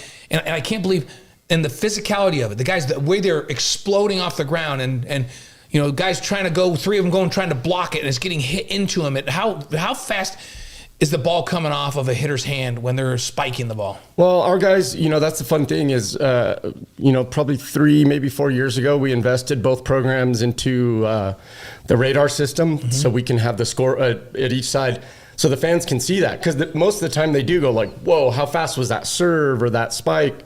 And so our guys can go back there and serve. We had guys today getting up into 71, 72, 73. How do you return They're going to stay around 60. We want them to be consistently in at a high 60. Yeah. The float serve is going to be a little different, and our guys can do that. And so they're getting that in at that speed, and then the spikes are probably twice that, right? The attacks. When somebody kills the ball, it's just like, I would not put my hand in front of that. Yep. And it's forceful, and it takes you back. And if you haven't been, if you're out there, or if you're riding your bike listening to this, you're out here on the live stream tonight, you go to one game, and you'll want to just keep coming back every time. Oh, yeah. There's no doubt in my mind. And look, credit to BYU, what they've made these events. Come on, guys. Like, you 5 years ago, these events weren't the way they are. Like, we got to give props to Almadova and his staff. It started with free pizza, right? Yeah, I mean, it started, something free pizza. I remember like Midnight Madness when I was a student athlete. It was right when like Krispy Kreme moved in. Yeah. And we all went there at midnight, and they're throwing them. But, I mean, Almadova and that staff, and they've just continued to set a standard that is, it's an experience coming to a football game, a basketball game, and then do a volleyball game. And so they're improving it every year. One thing I've noticed too, unlike some sports, the excitement translates through television. Oh, yeah. So you watch it, and Jerem and those guys on the call, you can feel the excitement come through TV. No, Jerem and those guys, and Steve, bless his heart, it's going to be the first year in a long time without Steve, and he was a big part of that. And I always tell Jerem that I get to travel and recruit the world, and the amount of people that want to talk about those guys is always like, wow, it's just crazy to me. I mean, but it's so fun to have that following. And Steve and Jerem, when you're watching it from home, that in and of itself is like an experience, you know, because it's not just volleyball X's and O's. You had Steve's humor with the 80s movie references and superheroes and this and that, and the lookalikes, and the BYU productions just, I mean, set the standard and won awards. And it is a sport that with them, you can, through the TV, you can hear the physicality, the attacks, and all those things. So it really does translate that way. Steve passed away. Amy Gant will have the tough shoes to fill with that crew that'll be busy on Friday night in the opener. BYU men's volleyball coach Shawn Olmstead on the Wise Guys with us, presented by Brady Plus, Eddie, and Mountain America Credit Union. Your Cougs are picked 8th in the preseason coaches poll, 5th in the MPSF, which gives you an idea of the difficulty of that league. How good is that league? We're talking about the Big 12 in basketball. You've been in that kind of league for a long time. Yeah. No, how do you feel about that pole position? Not perfect. It's great, and it's what I would expect. You know, we lost. You know, from the outside looking in, we lost big time contributors like Luke Benson, Mix, Keone, and so we lost those guys that really played a huge part for our team, and so that's right where I would expect. Mark my words, this team is going to be one of the most exciting teams you've seen in a handful of years. And we've got some physicality across the board that we haven't had for a long time. We've got a kid right down the street that born and raised right down, I could probably ride my skateboard to his house, almost sideways. Not down. And he's a kid that I saw him after he graduated high school, and I was walking to my car and I was recruiting, and I saw this kid just bomb a ball, and I'm like, what the heck is that, a Utah team? Who's this kid? And he'd come to camp, but he just didn't stand out, and he's kind of just this gangly kid. And AJ Cottle is his name, and he so we joke every day it's the real AJ. The guys are like, there's AJ that's our joke with our and humor. then there's the real AJ, right? But anyways, I kind of talked to him. I said, look, dude, hey, you're brand new to volleyball, just gangly kid, probably like a 7-foot wingspan, I think. And I just said, what's your plan? I knew he was pretty, inexperienced. He had just started playing. And I said, hey, let's put together a plan. Like, you're not going to be ready to come here. There was talk at the time. He wasn't decisive, but it was back and forth about a mission. And I said, hey, let's talk, because you're going to need some years to grow into your body and to play volleyball. So, hey, let's get you down the road, UVU, on their clip. Just, go do whatever you can to play volleyball. If we lose a year of eligibility, and go be a student and get great grades, and then go on your mission. And now he's off his mission. And he just came in our gym. Mark my words, he's going to be a standout. He's going to be one of the guys that people are going to pay to come watch him play in our gym. And he's around here for a handful of years. And that's another exciting part, is that we've got kids from Utah that we haven't had in years past, that are actually kids that are recruited by some of the best teams in the country, that are now here at BYU, that are going to start to really, really stand out. But in your with your AJ, in a dunk contest with the other AJ, how does your AJ stack up? Same wingspan probably, though, 7'2", both of them. Yeah, I mean, our AJ is probably just a little raw, like volleyball, but our AJ, and nothing against AJ Dybantsa, I'm not questioning his personality, but this kid AJ is unbelievable. So this kid would take it on and just go, heck yeah, let's go. And he would try something dumb probably, but he's so long and athletic, he'd very likely dunk it. He'd probably make it, so it'd be a pretty good showdown. It'd be fun. Like, honestly, we're going to have a team show up. You'll see a team, the physicality that we haven't seen in a long time. Now, we need to be able to play volleyball at a high level, but to be able to kind of have that base physically, it's going to be a great place to start. And so to get back to that polls, that's right where I want to be. And again, looking at our team, we lost some guys, and we were able to bring on some really experienced guys with GCU cutting their program. That's really going to help us. We're going to see 2-3 guys on the court right off the bat from that team. Talk about, so Grand Canyon is who you're talking about, and they were a very good program. So they're an elite. They were in the Final Four 2 years ago. Elite level program. They discontinued volleyball. And so you picked up some guys from them. 6'8" Trent Mosier, 6'5" Connor Oldani, 6'6" Max Felipe, and Kyle Zedeker at 6'5". So they're all here. Oh yeah, they've been here since fall. So that's a nice. That's never happened before. No, I mean that was really a great. So how do they figure into all of this? Honestly, I joke. I joke with people, but I'm being serious. There's zero doubt in my mind I have the greatest team on campus, culture-wise, personality-wise, and that's not to go, debate it with other coaches. And I hope that Bruce and Jen and Diljit and everybody, and Kalani, I know they feel the same, and they should. But there was zero time. They needed no time to just boom, bring those guys in, ready to go. And Trent Mosier was here before. That's right. And so then he went and he was an All-American last year at Grand Canyon. And Trent and I always had a very strong relationship, and we maintained that, and so did the guys. And so when I heard that news, like right when it broke, I immediately texted him and just said, Trent, I'm so sorry. And a few days before that, we'd been giving each other a hug after he lost in the MPSF tournament. We were playing next. Gave Trent a hug. What a great season you had. No one knew that was coming. And so I just texted him and said, Trent, hey, I'm so sorry to hear the news.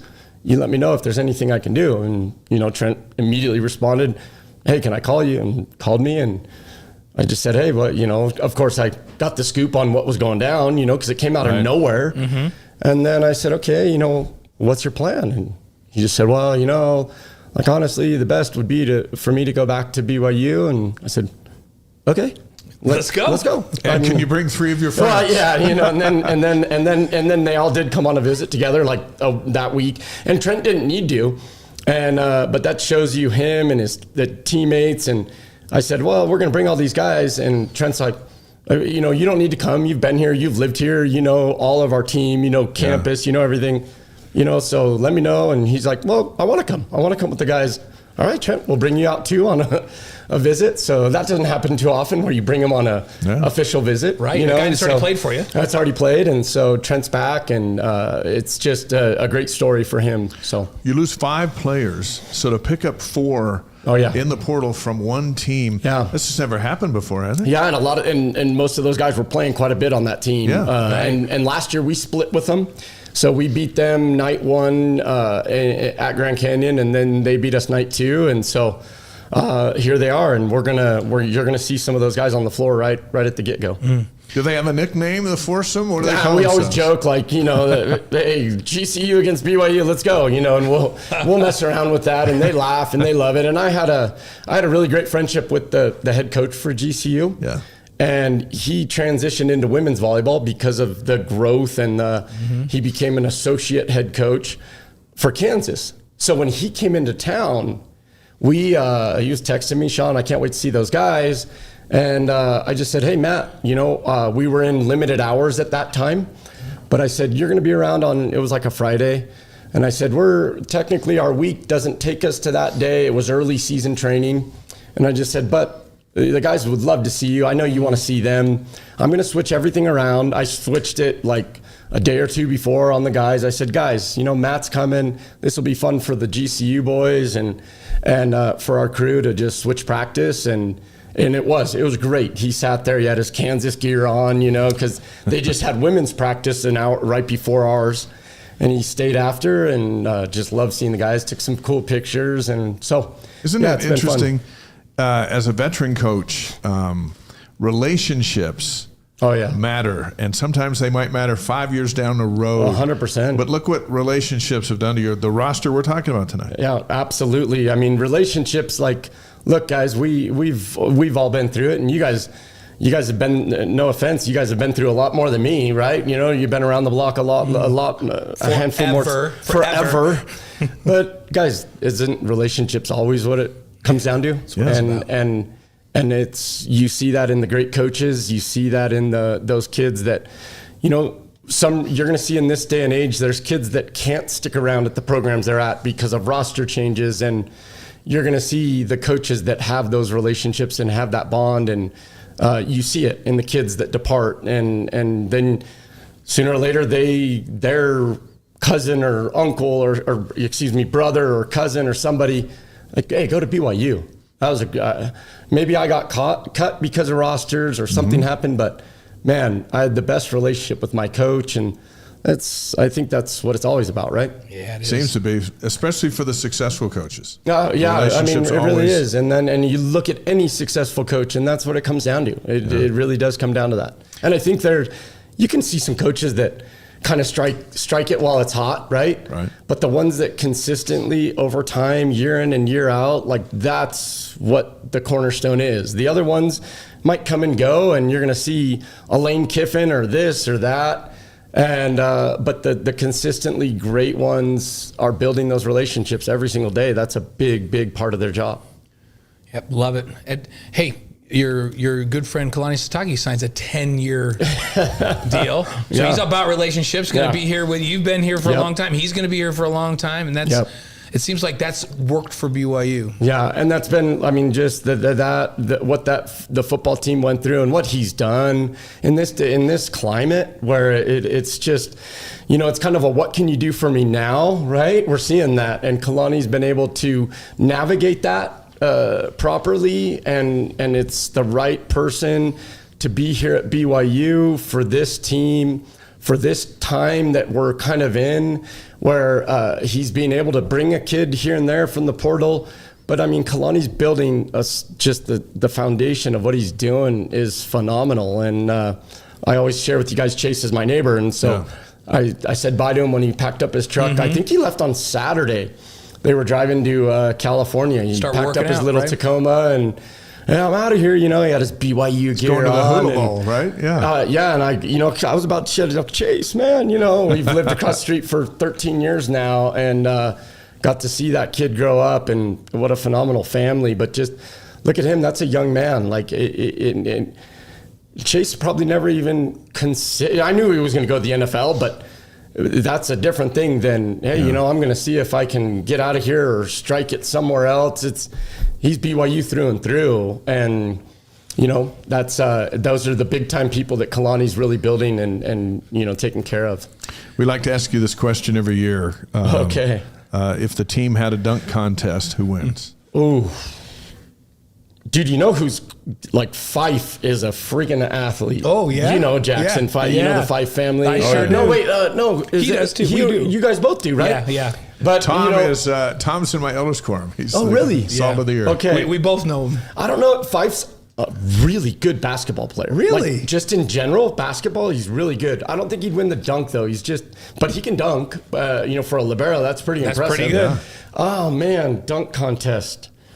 It might be AJ because of his length and just the size and what he's touching physically. We're gonna have all the guys jump tomorrow, and we'll get their numbers. And what's the highest? Well, I remember when Ozzy was playing here. That was nuts. Yeah. Was he 48 inch vertical? Yeah, his vertical was up there 48. But he wasn't very tall, so he probably doesn't have the highest touch ever. Who's got the highest touch? It's probably AJ. AJ's the highest touch. AJ's above 12 something. Ooh, so that's really high. That's like Kaba. He's 12 something. Yeah. And so AJ Cottle wins the dunk contest. I think he would. Okay. Yeah. That's awesome. He'd go for it. Yeah. Okay. That's awesome. Kaba's, we were talking basketball, volleyball, all of it. Kaba's brother's a good volleyball player. It's so funny. I should pull out my phone because one of our former players, Russell Holmes, and he played in the Olympic Games.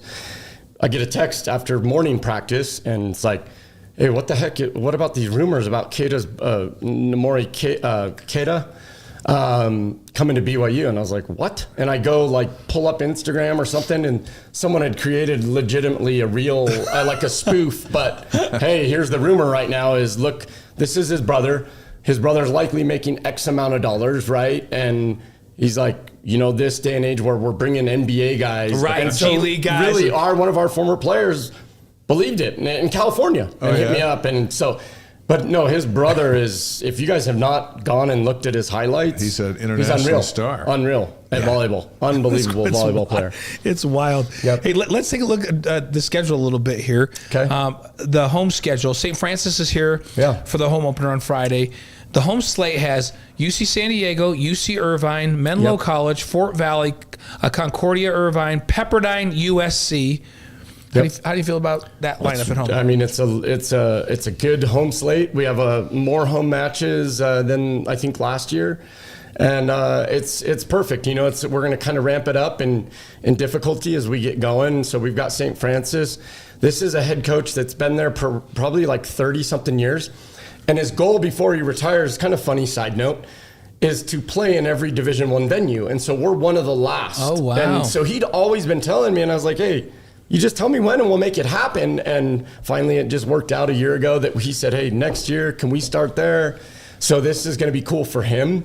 And does he know what's coming?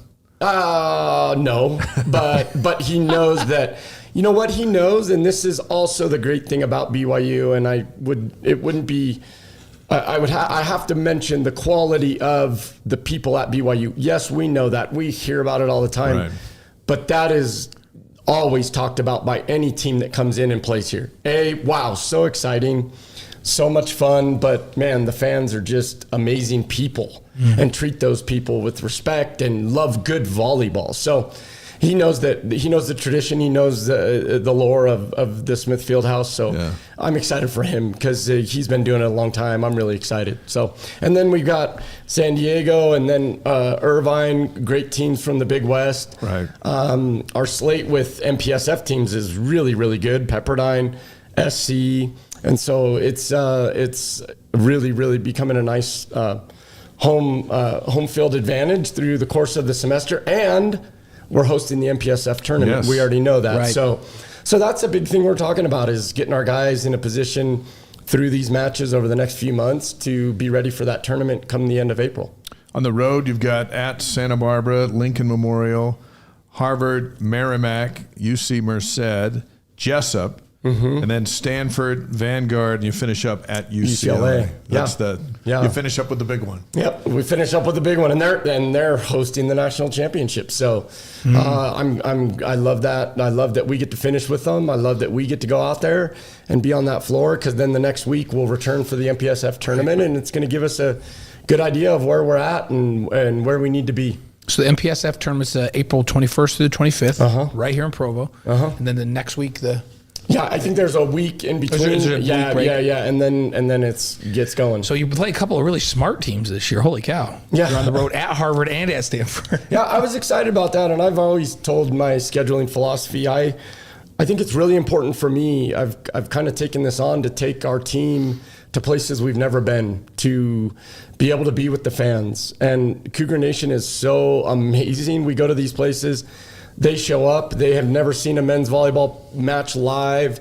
We've been in the boondocks of Mount Olive, North Carolina, and the whole venue was all BYU. We brought them all down on the floor. The other coach led us. We took a big picture. That's great. These people were at our hotel. They'd traveled 12, 15 hours just to be there. And so I'd never been out to Boston. Oh, wow. We had them last year, and he and I have been planning this return, and we've already got a church activity for Sunday there, because we're going to actually be there Friday, Saturday. Sundays, go to church, do an activity with the youth, and then we'll play a Monday night match. Yeah, right there in the Boston area. And I've been really looking forward to that. Really, really looking forward to that. That's a cool one. That's a really good one. Hey, the other AJ's family can come over and cheer you There on. you go. They're from There you Brockton. go. They always correct Dave and I. We say for the Boston. They go, I go area, because they're not from Boston. They're from Brockton. Yeah, they don't mess Hey, around. they won't be busy in April. Come on. Basketball season will be over. They have nothing better to do That's right. at that point. We are thrilled to have BYU men's volleyball coach Shawn Olmstead on the Wise Guys live on YouTube, Facebook, Twitch, and wiseguys.com. We saw a change with the women's volleyball program before the holidays. After 14 seasons as head coach, your sister Heather and the Cougs part ways. We had a great experience with Heather over the years. What do you see her doing next? And it seems like USA Volleyball is got to be part of it. No, my sister, I love her, and she's done a phenomenal job. Right. And we had 4 very special years together that will probably forever stand out in my career, and hopefully hers. I don't know. We got to ask Heather, but just unbelievable success with the women's program, taking them to where they'd never been. And so I always hold that above Heather, though, too. Hey, we went to the finals. Right. I was there. And so we played in that match, and she had an opportunity when there was a transition for us that I was able to go back to the men's side, and she was able to lead that women's program and continued to lead them. And they went to the national semifinal, and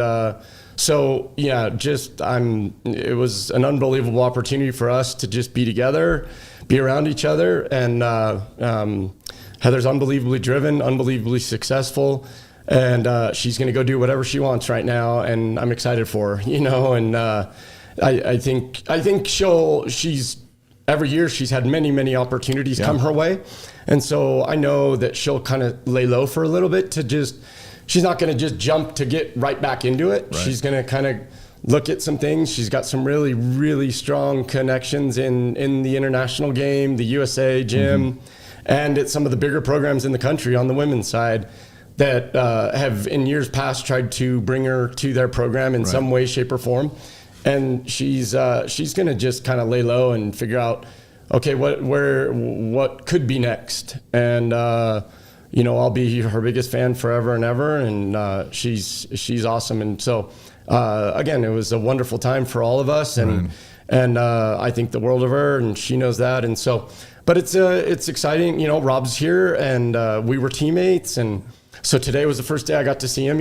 Our team's been training over the break, but today was his first day at BYU, and so he was up in my office first thing in the morning, saying hello and kind of getting some of the rundown of things. And Rob's unbelievably familiar with BYU. Yeah. And this has been something that he's wanted to do for a long time. And he went on his own path and did amazing things with the USA national team, with the Utah Aggies State. up north. And it's an exciting time for him and his family to come back to BYU, and he'll get going. So it's like I said at the start of this interview, it's just a great time for BYU athletics across the board. Really is. You come from a strong family of women, because I spent a whole week with your sisters and basically all the women in your family. Oh yeah, you were on the cruise. I went on the cruise with them, and we actually Bless hung out your with heart. them. I'm sorry. No, I got to tell you, I love your sisters. No, and your mom. Like what a amazing. You're the only boy, right? 6 sisters. Yeah. Yeah, it's 6 like sisters.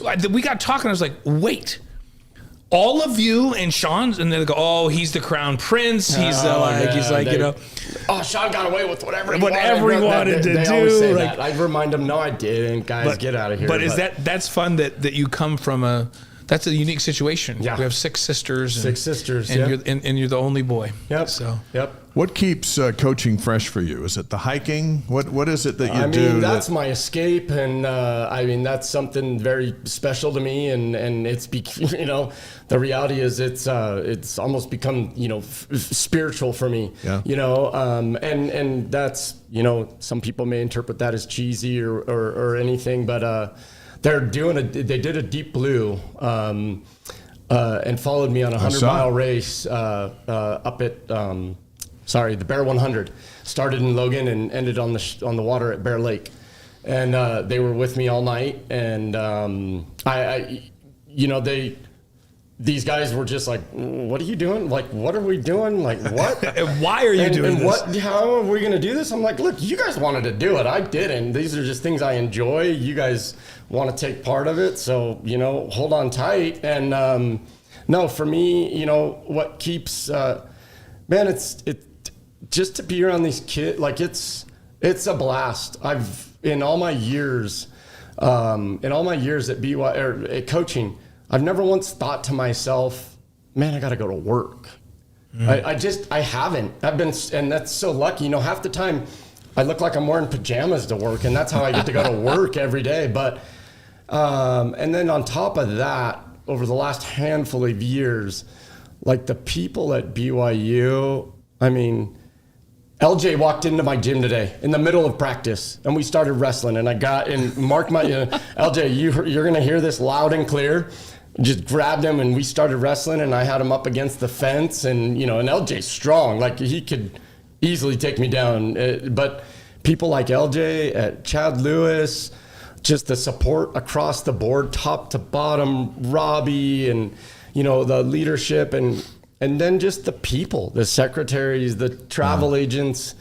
I think to myself every day, man, I'm going to hang out with just great people, and so it's easy to stay fresh, and for me, to get away from the stresses of my job, or not to get away from them, but turn the volume down a little. Yeah. That's what I do. I grab my dog and I'm gone, and I turn the phone off, and I just take in that experience of what the beauty of Utah.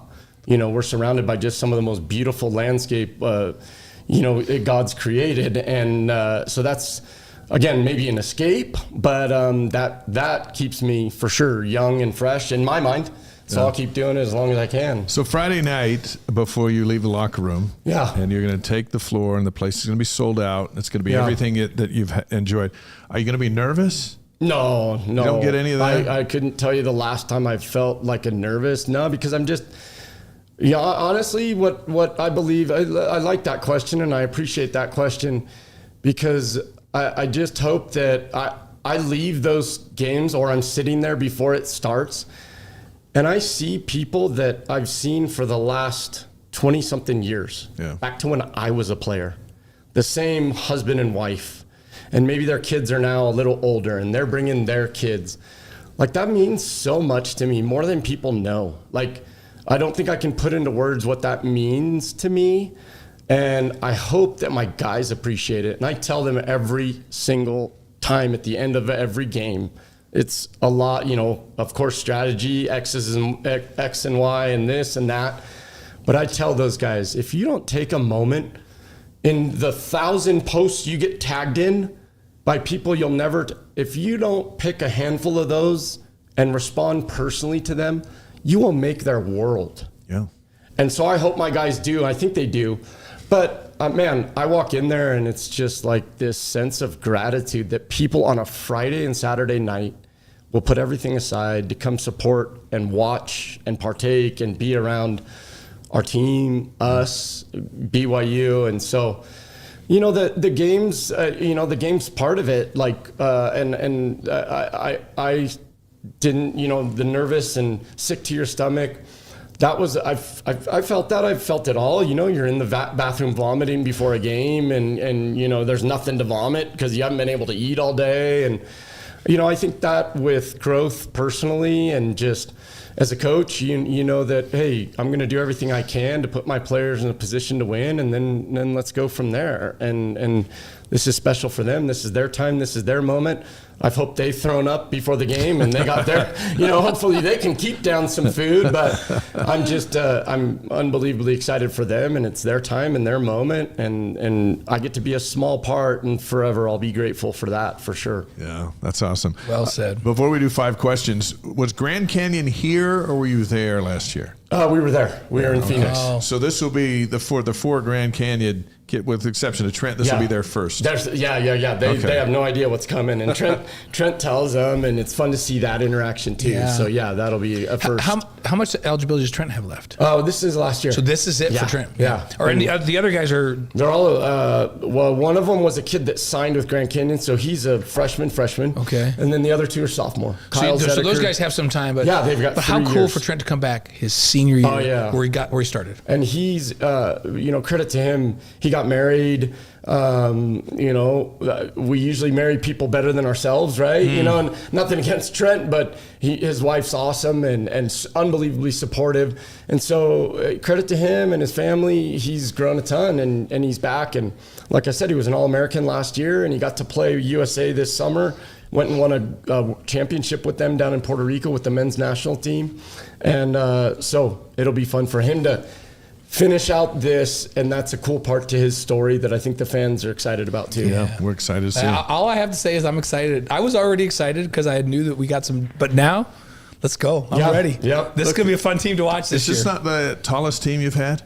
It could be pretty close. It's gotta be, right? Top to bottom, and we've got guys that can get up in the air, and we've got some kids. There's undersized little Herget.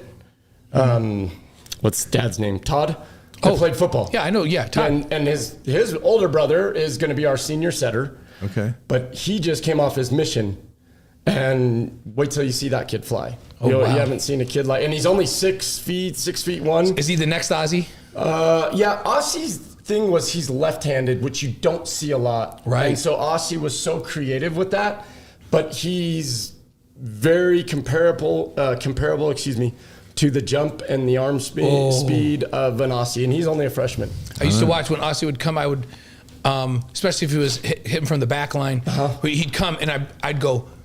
He just flew. Like it felt like he went vertical, he went horizontal out to the net. And I was just like, I've never seen anything like it. This guy just hangs in the air. You'll get to see. I can't wait to see some of that again. Yeah, there you go. Are you playing everybody Friday, Saturday, or do you got your? No, I got it. No, we've communicated with each of those guys, and we got to navigate how because it's one thing to be training. You've been around sports long enough. You've coached yourself.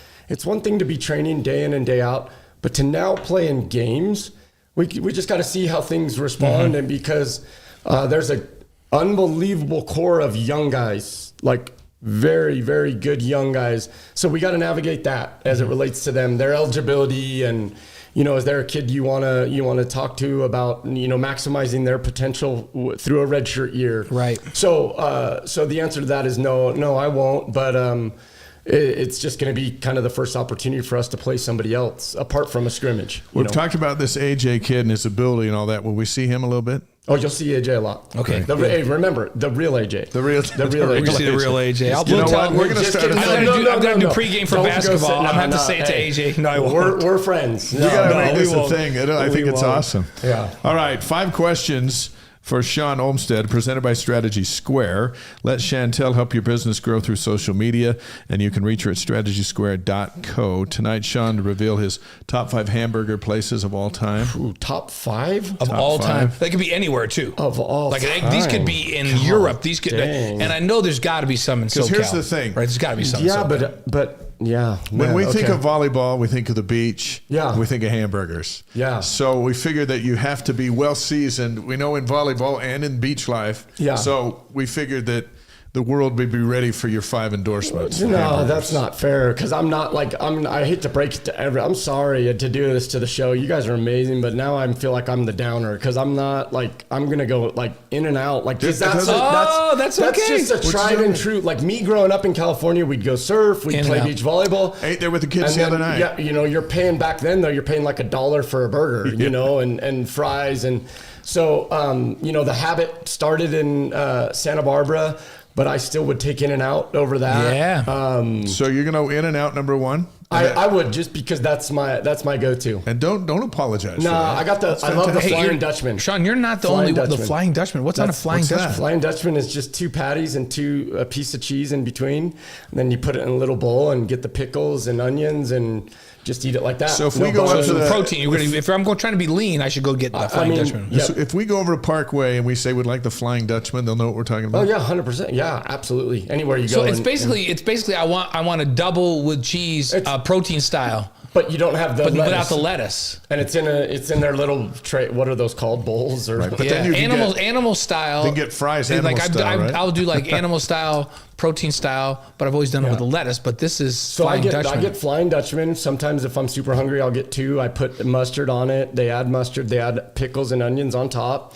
And then I'll get the light fries. I like them kind of like, almost like a potato, like the raw potato, almost barely like that. cooked. Yes, Just put the potato in. Yeah, So just put the Flying potato Dutchman there. with like, hey, and by the way, Get that? Have you seen you them get do a the chocolate fries? shake? Shawn, you're clearly not the only one because every time I drive by it, In and Out, the one in gosh, American there's a line Fork around or the there. one out in Orem, Doesn't matter. It's crazy. 2:00 in the morning, there's a line around the building. It is crazy. And so me growing up though, you guys got to remember, In and Out only was in California. Right. Yeah. Forever. Yeah. Forever and ever. And then I remember the day they made it out to Vegas. Yeah, Oh my gosh. And then it went St. George. St. George was huge. And then coming to Provo, like, my gosh, is this like the new age, the dawn of the, That one in Tropicana, off Tropicana in Vegas, we've been Thank you. we're there forever. And every drive home when I was a student athlete here, because I go that same route for a holiday or whatever, I've driven that a million times. Boom, get off there. There you go. Get it, and then get right back on the road. If you pick the wrong time of day, you're going to be there a So while. I apologize to everybody. and I don't there's- have this secret burger. The thing is, That's is right. like, and the stuff is fresh too. And you know what? I do love a Habit burger too. Not gonna lie. Yeah. Well, I give like us some the of your fries. other favorites. So If there's In and Out, there's closed. Habit. Jeez. I don't think you guys got to help me. Sorry, I So told you what's I'm your going to like? be I disappointed. have to say, I'm going to tell you guys something. Yeah. Oh no, I enjoy. Sorry, I'm just kind of blanking. That's all right. See, now Five Guys is from my home. I That's love from New Five York. Guys. That's from New Okay. York. So I love Five Guys. and I'll tell you guys one that everybody's gonna go, what?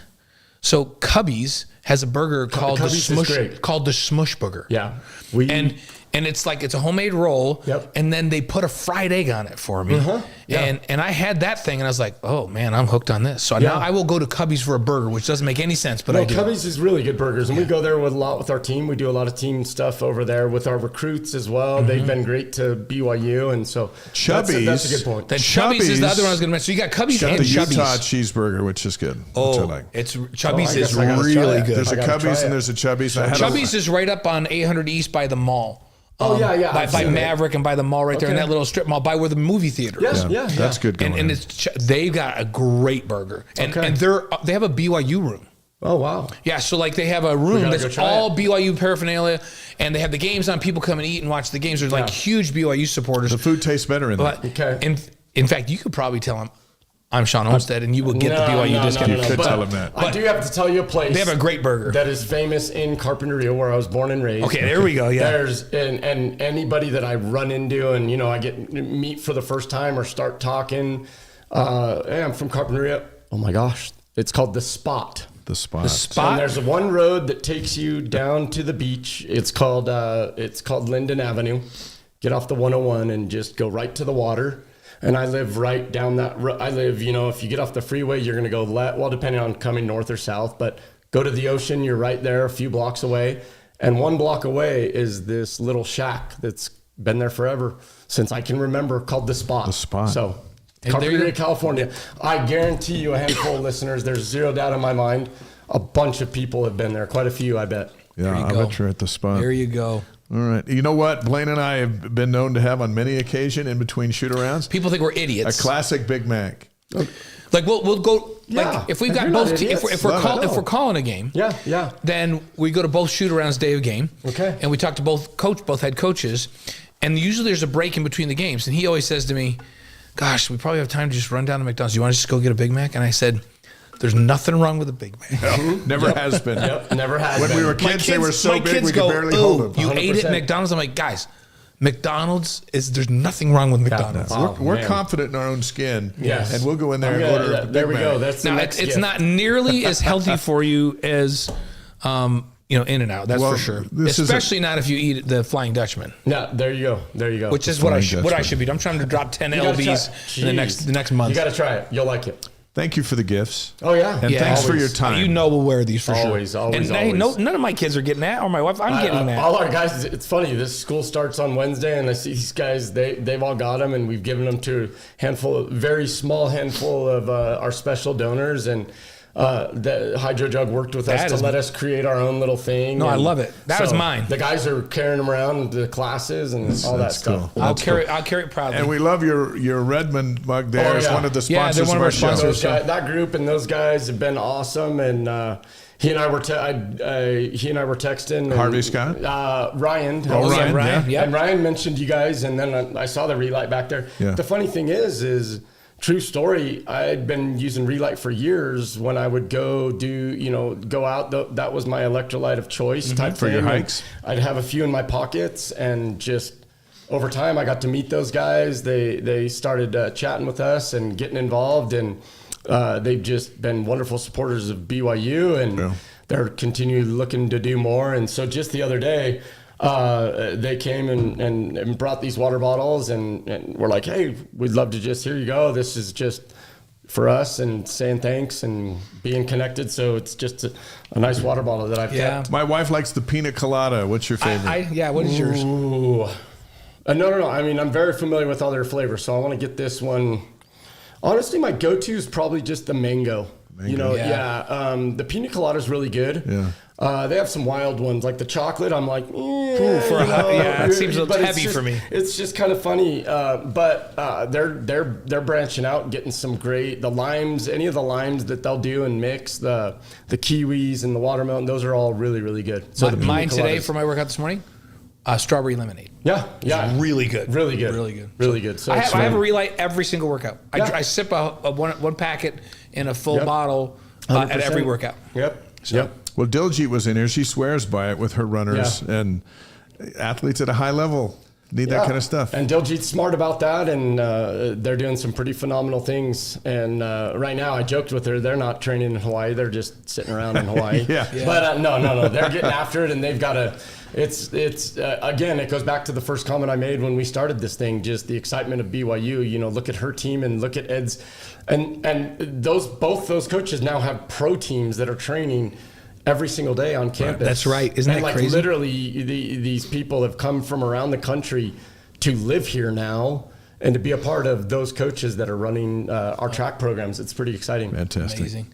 Hey, people are like, hey, we have an In-N-Out in Idaho now. Come on. See, I didn't Idaho even know can't that. have an I In-N-Out, didn't can even they? know that. They're conquering the world. They're going. They're going. And then They put one in Logan this last year. Donna Darwin says, sorry Yeah, to Logan's disagree, got one. I didn't know boys, that. Yeah. but there's nothing like Hawaii L&L Loco Moku steamed rice with Spam and fried egg with gravy. And that's a valid point. that's- I've had a lot of guys. I've had a lot of players from Hawaii, and we go there.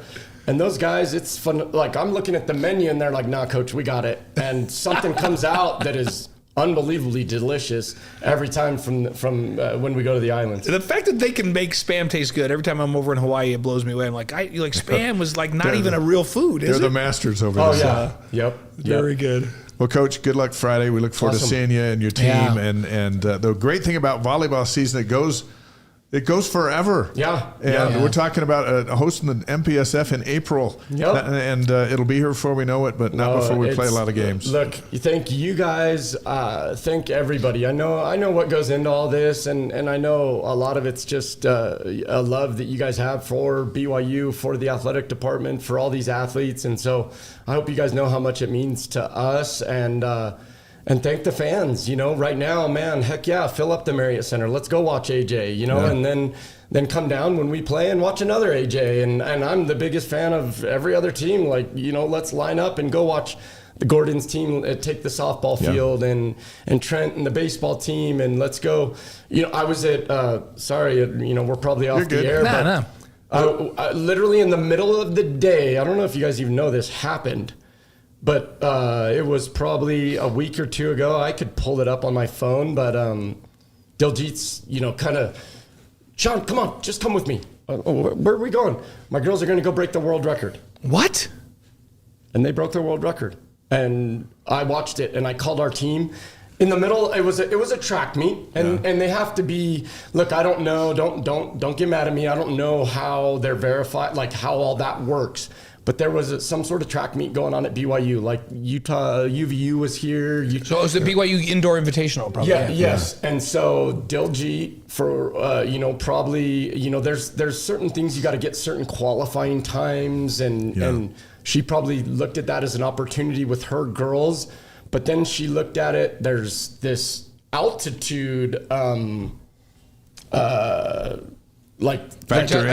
in. But give me 2 seconds, because I don't want to be wrong. Awesome. Watch, but literally in the middle of the day, and so I text my guys, team text, guys, anyone that's here, come down, let's cheer these girls on.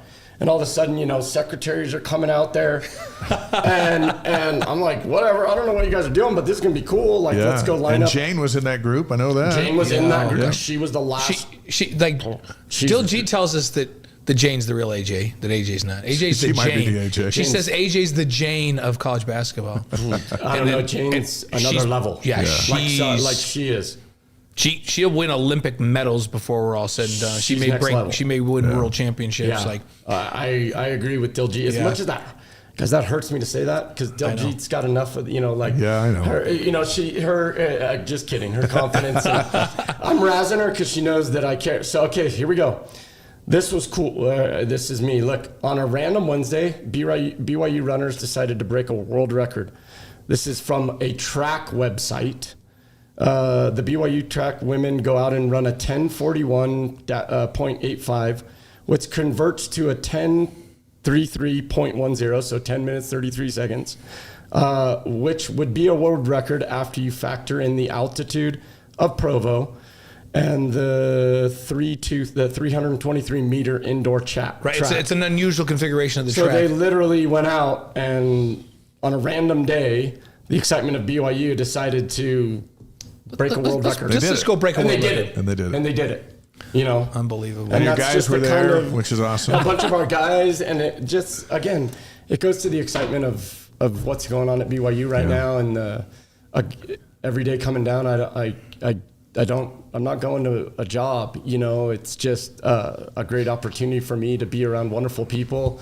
And no doubt, none of this would happen without the support of the fans that we have. Yeah. They're passionate, they're wild and crazy, but man, they love BYU to the core. And that's a big, big deal. Well, let's not let it be underscored. It is a job. And I get that. And you're really good at it. Yes. Try it. I'm lucky to be around these kids, and you'll come see them, and you're gonna come up in my office and maybe get a black hoodie if you guys want, and you're gonna go, Shawn, everything you said in the interview, there it is. Yep. And we're gonna come next weekend. We're coming to see you again next weekend. And just tell me if you want tickets. I'll just put you right behind our bench. I always I'd never hit you up because I know you're busy, but Jeremy always takes care of me. Yeah, well, we'll take care. I'm more than happy to take care of you guys. And we come. You see us there all the time. Brendan and I love to come support it.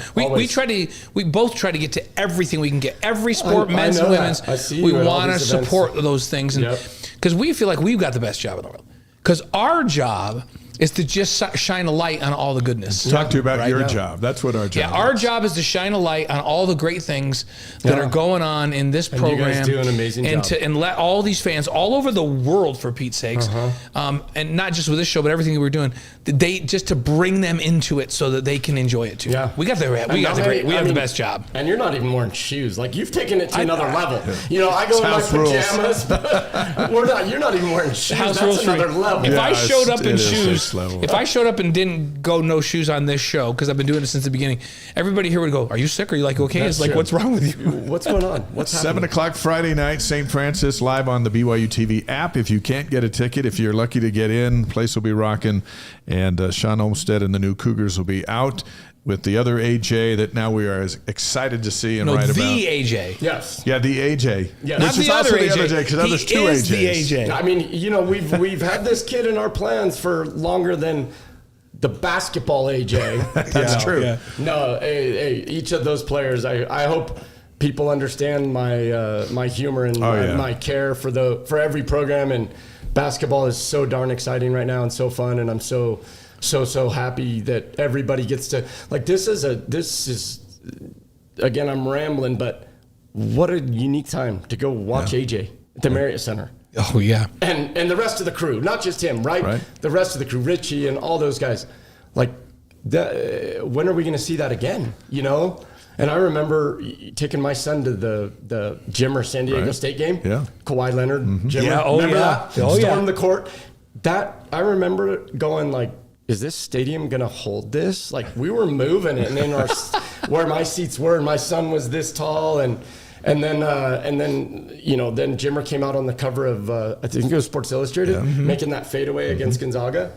And so I took my son up to Jimmer's house because I would let him shoot around on our second court. Right. He was the only player I would let do that. Oh yeah, because we have 3 courts. Yeah. Back then they didn't have a practice facility. They didn't. So Jimmer, credit to him. This shows you how he became Jimmer. He would come down and just shoot for hours by himself with nobody else. And story of Heather and I. Heather never liked, you know, sometimes a kid will come like down to the third court, and I'll ignore him and let him go. I don't want to be the guy like, get your ball up and get out of here. Right. You know, but Heather was hardcore. Hey, that's our court. I don't need that noise. We don't need, but you know, all of a sudden I kind of struck up a relationship with Jimmer, and he was allowed there whenever he wanted. He just shoot hoops we have those 3 courts. So our main court, and later in our practices, we're doing team stuff, scrimmaging.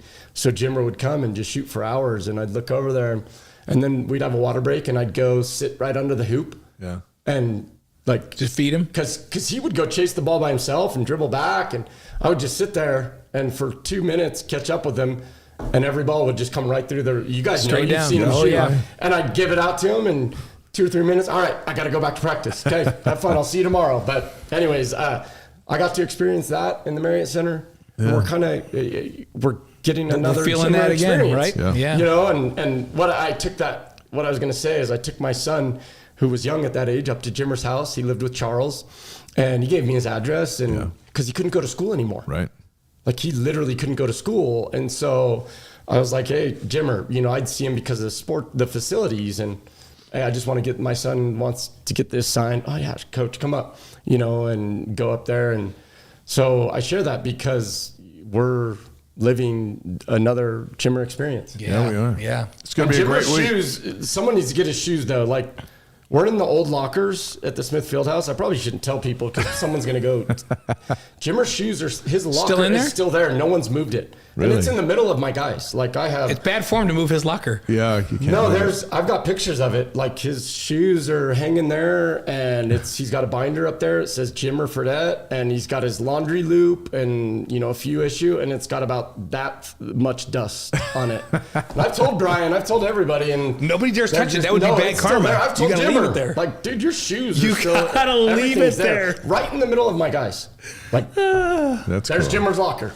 Hey, you've got Jimmer Mania in our locker. We're trying to just strike Jimmer Mania. And now you got your own AJ. I think you're right there. Let's go. And here's the fun thing. So every program has like they're all great teams, and these are great teammates. But every program has like a marquee, incredible, world-class athlete now. Yeah. You talk about your AJ, and the basketball team has their AJ, and then Bear Bachmeier comes in and just takes the scene by storm. Like, who is this freshman kid, right? Absolutely. And Akina on the golf team is one of the best in the world. Yep. And it's just over and over, and Jane, and it's like every sport has stepped up the talent level. Yeah. It's really cool. And we're looking forward to seeing you guys. Let's go. Let's do it. Let's show AJ what it's all about on Friday night. But hey, let's send Trent. Let's remind Trent of what he was been missing the last couple of years. Remind him of what it's like, and let's send his senior year off. And, let's make him an All-American again. He's gonna have a great season. And it's I focus on the AJ because of the basketball AJ. Sure. It's our joke with our team. It's fun. And yes, his upside, but man, we've got a handful of guys that some of BYU has not, Cougar Nation hasn't seen, and they're going to be excited to see those guys. We maybe have more than one All-American this year. Yeah. Awesome. Yep. Awesome. Thank you so much for Shawn, thanks so much, you brother. guys. Good to see you. We'll wear this with pride, and we'll see you Friday. And whatever you guys need, just let me know. Okay. Thanks, brother. All right. Shawn Olmstead and the Cougars, St. Francis Friday night at the Smith Fieldhouse, and that will be a place you want to feel an energy, you just pop in over there. And thank you, Coach, and thanks for the stuff. Always. That's great. We'll see you Friday night. How about that? That's so going to be a fun year. Yeah. And they play a lot of games, and the students just eat it up. Yeah, it's a crazy environment. I love going to the volleyball games. So how about if you haven't gone, you should go. How about his energy? I'm ready to play. Yeah, I'm ready to go let's too. Do something. Well, now I'm excited for some of the individual guys too. It's fun to go cheer for individual guys when you know their story. So I'm really excited to go follow these guys. So. I'm also thinking about In-N-Out Burger, I'll be honest. You know what? I did not eat dinner before I came up. I usually have my bowl of cereal. I did not have time. So I may swing by for an In-N-Out. If you want to go to In-N-Out, I'll buy dinner. Okay, we might have to do this. I think we should. On this day, on January 5th, there were a lot of things that happened as we head down the home stretch, and it's been an awesome Wise Guys tonight. Man, it's great. Jay Drew is going to be with us next week, the beat writer for the Deseret News. We'll get his take on all the football stuff. I think BYU's coaching situation will be completely solved by next week. So we'll have a lot to talk about next week. So, okay, on this day in 1709. Yeah, we're going to go back all the way to 1709. Yeah, we like to start way back. The Great Frost of 1709. It was the coldest winter on record in Europe ever recorded. And it started on this day. On this day in 1709. How about on this day in 1836, Davy Crockett arrives in Nacogdoches, Texas, to aid in the Revolution. Don't mess with Davy Crockett. That means his TV series showed up. Man of the Wild Frontier. In 1836. So in 1934, the National and American Leagues select a uniform baseball. They were using two different baseballs at the time. Do you think they were juiced? I think they were not juiced. They were like, we need to get some juice. Get some juice in the ball. No one's hitting any homers. 1957 on this day, Jackie Robinson announces his retirement from baseball. There's a lot of baseball news on this day. Yeah. In 1993, Reggie Jackson is elected into the National Baseball Hall of Fame. How about this? On this day in 1996, Don Shula retires as the Dolphins head coach. Still the only coach to go undefeated. Wire to wire. Is it ever gonna happen? The Patriots thought it was going to happen, and then the Giants beat them. Yep. So 2007, Bill Cowher retires as the head coach of the Steelers. I can't believe that Steelers game last night. And Mike Tomlin, I was asking last night, I was going, man, Mike Tomlin's been here forever. Because he has, ever since then. So think about that. He's been there since Bill Cowher in 2007. What a finish last night. Yeah, unbelievable. I was pulling for the Ravens because of Van Noy. Right. But it was and then their kicker missed, and then the Ravens kicker missed. You're like, you can't write this. And they were on opposite ends of the field, and they both pushed him wide right. Yeah. Interesting. So pressure, even to pros. Pressure is everything. January 5th, birthdays. 1855, King C. Gillette, inventor of the disposable razor. He wasn't a king. His first name was King. Yeah. So in 1931, Robert Duvall, the actor, was born on this day. You know what? He's one of the great ones. Yeah, very good. In any role he's got, it's like... So good.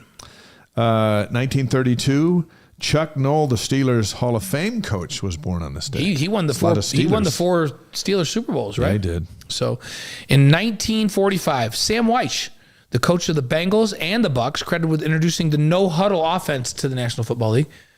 He had his birthday on this day in 1945. You know what I remember from him on NFL Films? It has it because I think they were throwing snowballs down onto the crowd. He got the loudspeaker, And he's the coach of Cincinnati, and they're playing Cleveland, and they're in Cincinnati, and he yells at his fans, and he says, "You don't live in Cleveland." Yeah, exactly. It's a classic. So he had to calm them down, and yet he stuck it to them at the same time. He sure did. So, all right. On this day in 1975, Bradley Cooper, the actor, was born.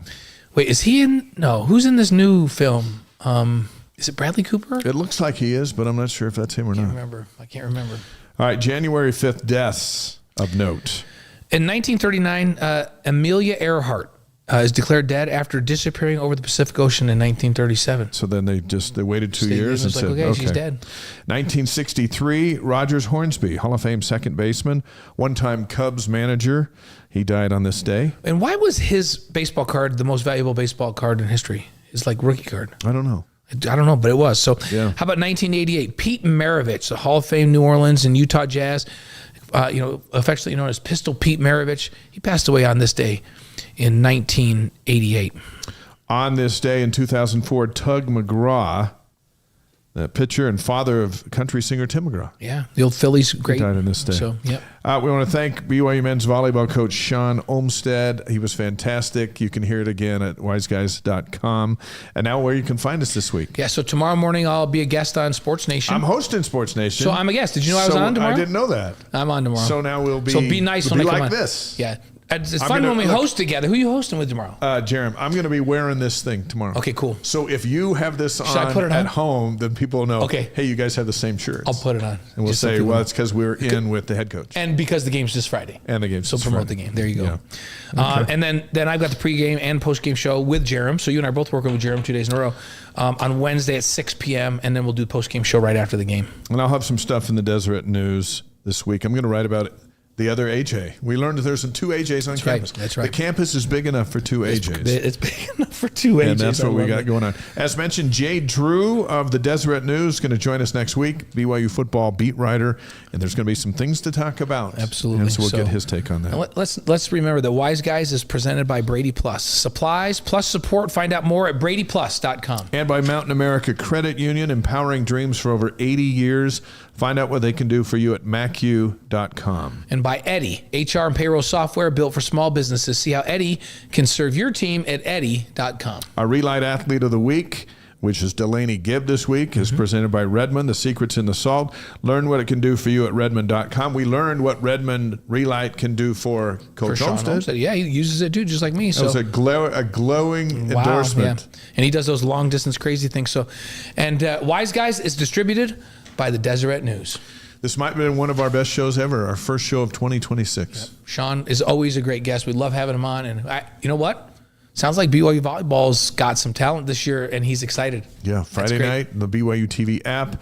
We'll see you tomorrow morning on BYU Sports Nation, and again next Monday night for Wise Guys. Invite all your friends. If all of our Wise Guys viewers and listeners brought one more person into the Wise Guys community, well, it would be twice as big. There you go. That's how that works. Thanks, everybody. Have a great week.